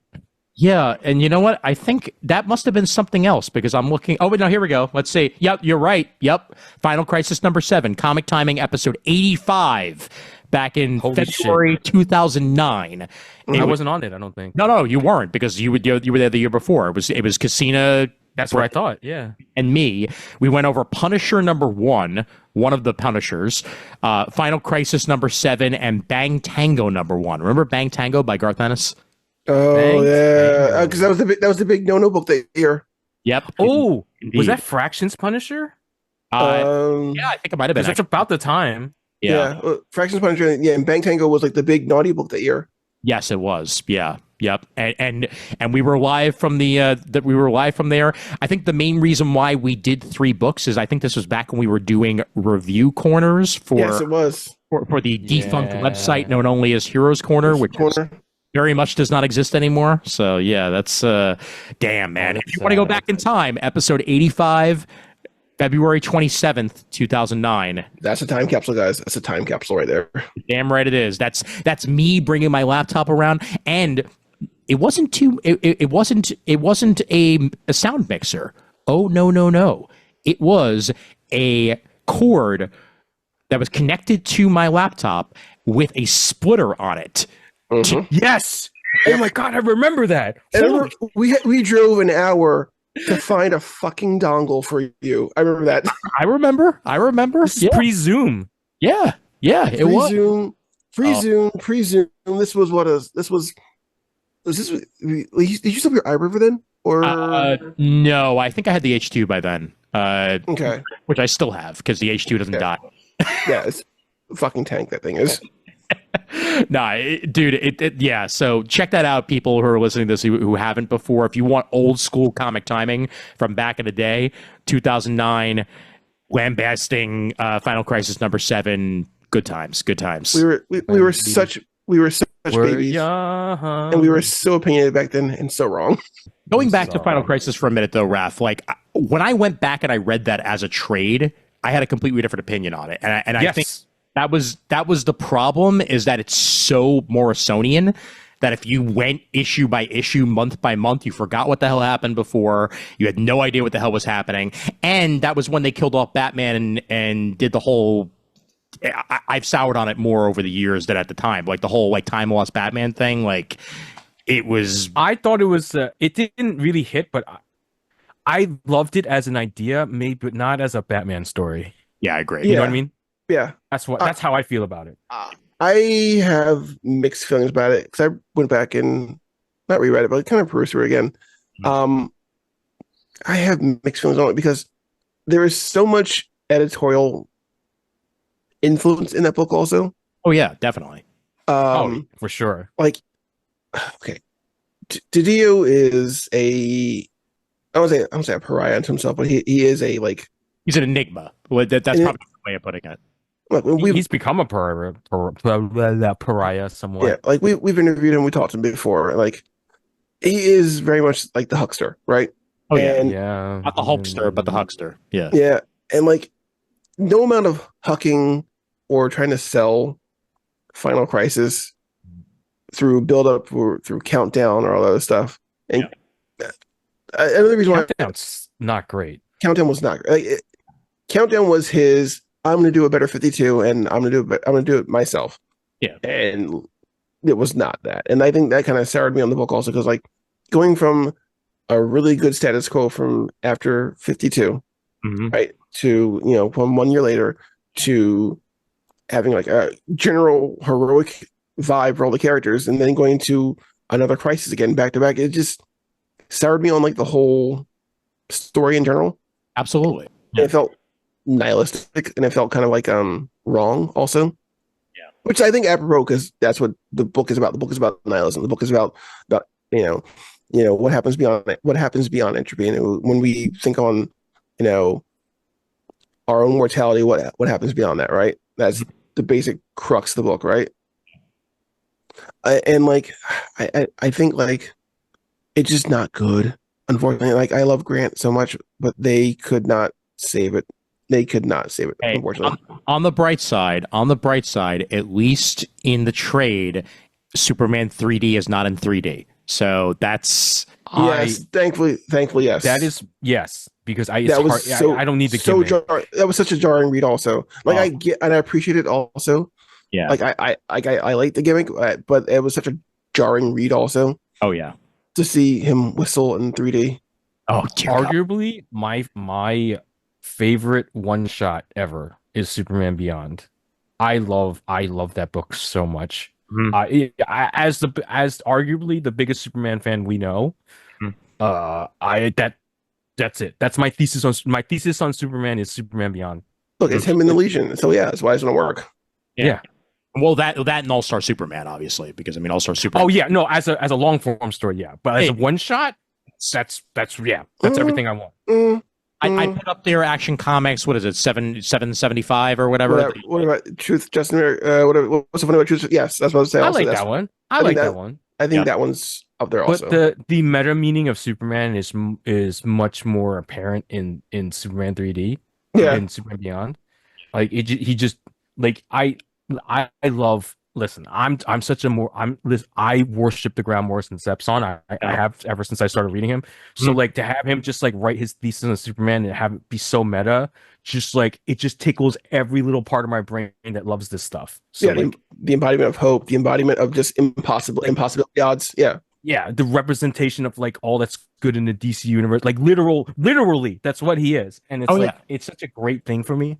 But like, you know, I'm also not exactly a normal human being with a sane thought process. So I have no idea. I have no idea what you're talking about. No. Don't say that about yourself, Raph. No, don't. No, I'm a little offbeat. Wait, come back. We all know this. Listen. We're all 40 now. We can accept ourselves. Excuse you. Hey. I am not. Hey, we're all 40 or almost there. I've got less than 2 months, so fuck off with that bullshit, okay? Well, guess what? Guess what? In 2 months, we can all tell everybody to get off our lawn. Okay, that's exactly. That's going to be the case. Yeah. Actually, in 2 months, you can tell me that in person. Yes, that is very true because it's going to be Packs and weekend plugs. it always is, which we're all going to be at. So Yes, we are. that's Hey, I'll be there segue. Thursday. that's fine. Thursday's not PAX Unplugged, so that's fine. Are you guys in town Thursday, or are you coming in Friday? I'm coming in Friday. I've lost the ability to wake up before 10 a.m., so I want to just go there as opposed to leave, early. I understand. Yeah. All right, and now zooming back into the episode, was there anything else you've played lately that you want to bring up before we wrap up? So yeah, Final Crisis, Superman Returns, the game, and my friend Fabio dropped off a copy of Marvel Ultimate Alliance 2 modded, and he threw in a bunch of goodies in there. Oh, I love like that. there's a playable Superman, there's a playable modern Deadpool. But so I can play the modded version or I can play the standard version. I also found my copy of Ultimate Alliance 3 for the Switch, and I'll have to dig into that. I never did buy that. I should get on that. I should buy maybe the digital copy or something like that and put it on my Switch. Yeah. Oh, and I also read a little bit of late Busiek Avengers. Busiek Perez. No, I don't think Perez is on it anymore. So it's post Hero Returns, so it'd be like around. This is late though. This is like 2002, 2003. Okay, no, it's like 2001-ish. It's Ultron stuff. Okay, this is Ultron period. Oh, the Ultron Imperative. Yeah. Okay. Yes. Got it. Yeah. Okay. Yeah. The Ultron Imperative. I think that might have still been slightly Perez, but he was trading off with another artist or two. Yeah, because the art changes. Yeah. All right. Cool. Yeah. That's fantastic. I've listed that many times as I think my favorite Avengers Ultron arc. Period. So that's damn good stuff. You're not a fan of anything with Kang though? No, Susan Kang. no, the Crossing. Oh God, it's Ultron Unlimited, by the way. That's what it was. Yeah, that's the card. Yeah, because the other one I haven't. Yep. Yeah, this is what happens when you go through your 55 short boxes full of comics, and you take a trip down memory lane. Understood. Yep. I wanted to mention real quick, and I'll get more into it once I play more of it, but I did start playing Spider-Man 2. I 100%ed Spider-Man Remastered, which I'm glad I redeemed before it expired, which I didn't going to. But yeah. I redeemed that digitally, and then I played Miles as that was included with it on the PS5, and I played Miles all the way through, and that is a damn good game. On the short side, but just long enough to really get a great story through.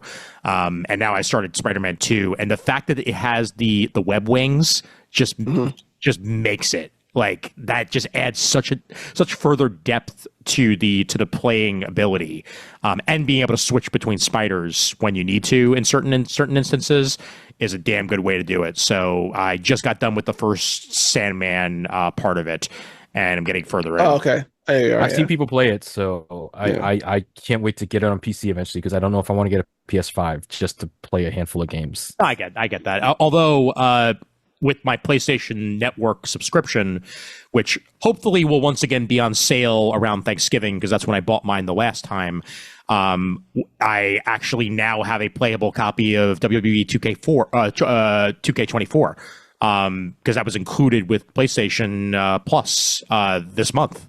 So slight sidebar: how satisfied are you with your PS5 then? I am enjoying it. I still don't play it enough, because quite frankly, that's the type of person I am. Is I buy something, I tell myself I'm going to play it, and then it sits there for a while. But I've been playing it more the last couple of weeks since 2K24 came out, and I've been getting into Spider-Man 2. It's actually really, really good as a media box as well. So like there's a whole bunch of streaming apps on it, like most PlayStation devices. Latest version of Netflix, Hulu, Disney Plus, Max, like Roku, all that stuff, yeah. Exactly. All that stuff is available on there for you to use. I would say though that it's not worth it unless you have some sort of PlayStation Plus subscription to go along with it. I have the second out of three tiers. My tier, annoyingly, I had Midnight Suns, and then it left the service.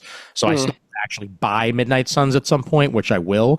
But there's tons of great games on it. Like, the latest Devil May Cry is on there. A bunch of the Final Fantasy VII remix stuff is on there.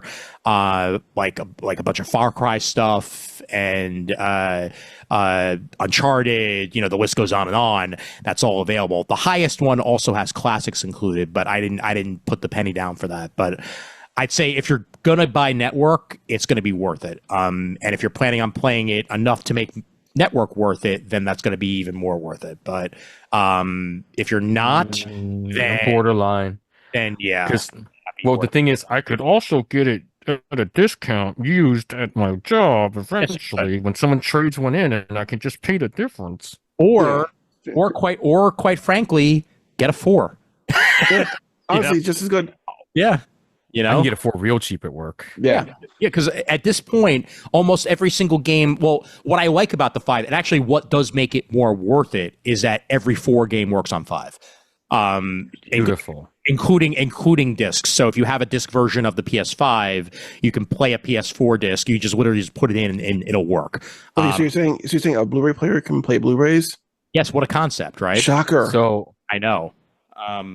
But also, so like for example, I bought Ultimate Marvel vs. Capcom 3, which is for PS4, and it just plays like anything else on PS5. So that's take it for a ride.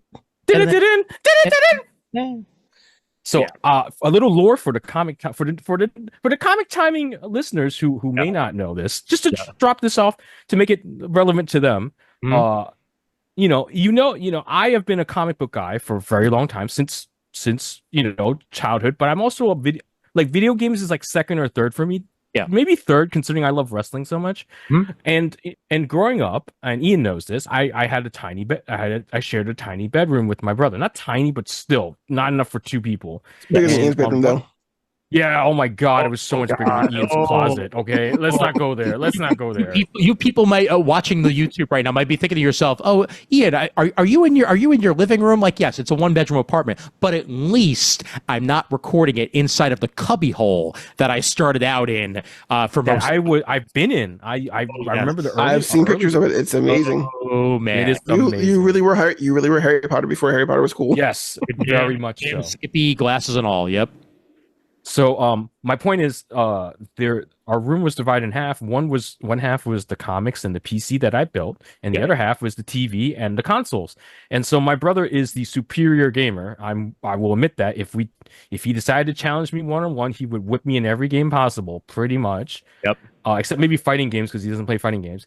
And I was the comic book guy, because I was working, I had my own podcast. I was on Comic Timing all the time. I started working at Midtown Comics. So you had Geeks Unite. Okay. Geeks Unite. And Yeah, the we did. Raph report. Yes. Yeah, we did. and then the point is now in my older age, I actually can game, and I'm working in a gaming store, so my priorities have shifted they've shifted a bit, because I also don't like working at Midtown. I used to buy 20 comics a week and read, let's see, if I work 4 days a week, 12, 15, 1, 2, 3, 4, 5, 20 comics at work. So I was reading like 160 comics a month, like a goddamn machine for 15 years. That's me now.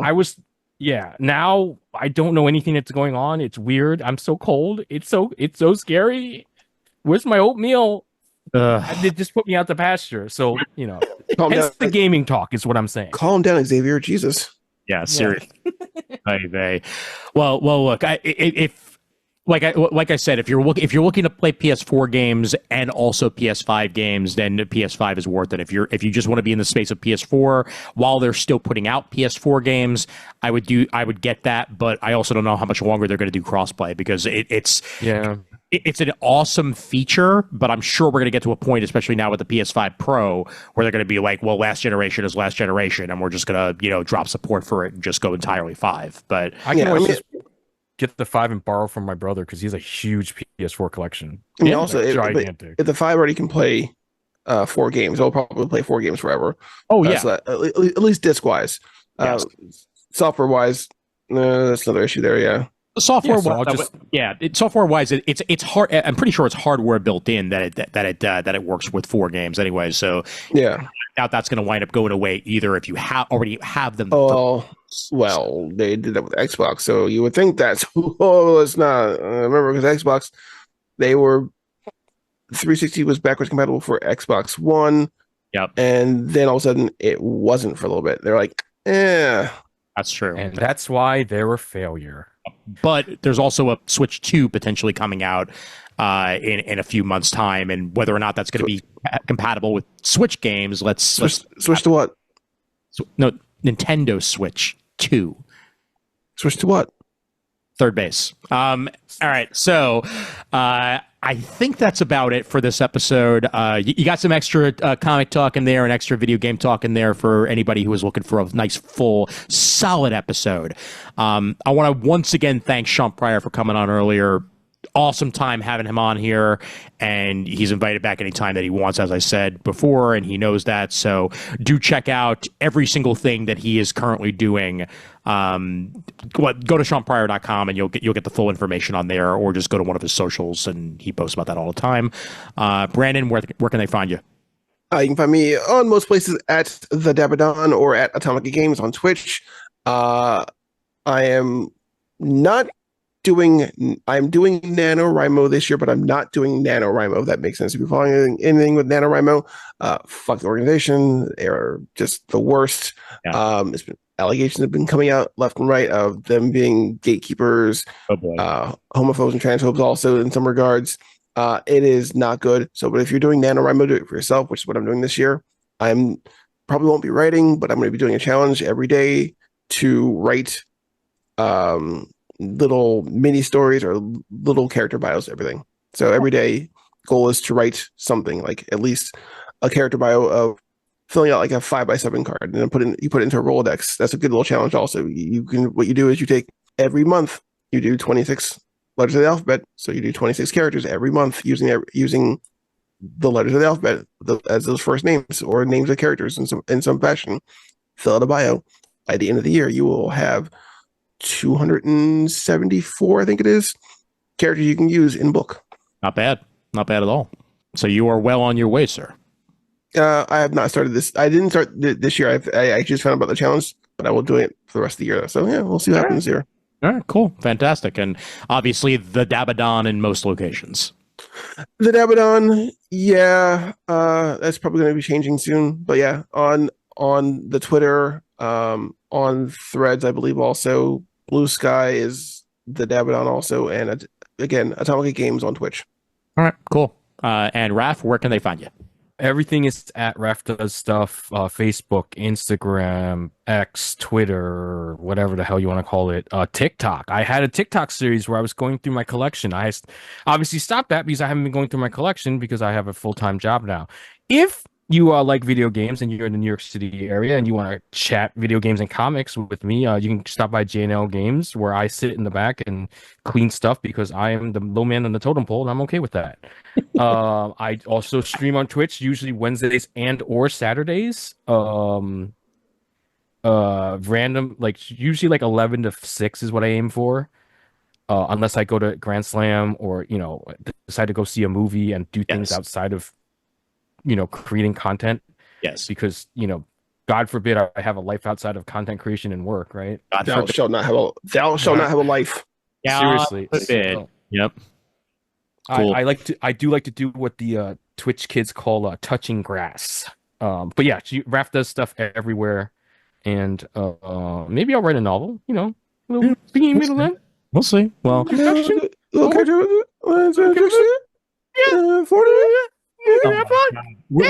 get to that.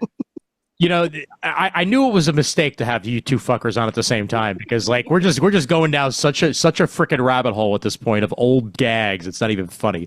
But actually, it's because it works. Yes, but it's reference humor. This to quote Chris Eberly, this has been a tonic for the spirit today, so I much appreciate every single minute of this right now. And with that, some outros, and they begin now. Email address for Comic Timing is comictiming@gmail.com, facebook.com/comictiming for the Facebook crowd. And we're also on Facebook with the Comic Timing fan group. Please join that and participate. We are having fun over there, and you should have fun with us. Twitter.com/Comic Timing Pod. We are Comic Timing Podcast on Instagram. We're also Comic Timing Podcast on Threads. And we are just straight up Comic Timing, I believe, if I remember correctly, on Blue Sky. So do check that out. And my personals are I_AM_sci-fi pretty much everywhere that you can find it. Once again, we thank you very much for being a patron of the show over at patreon.com/comic timing. And for as little as $1 a month, you can join us over there. And as always, there's always time for comics.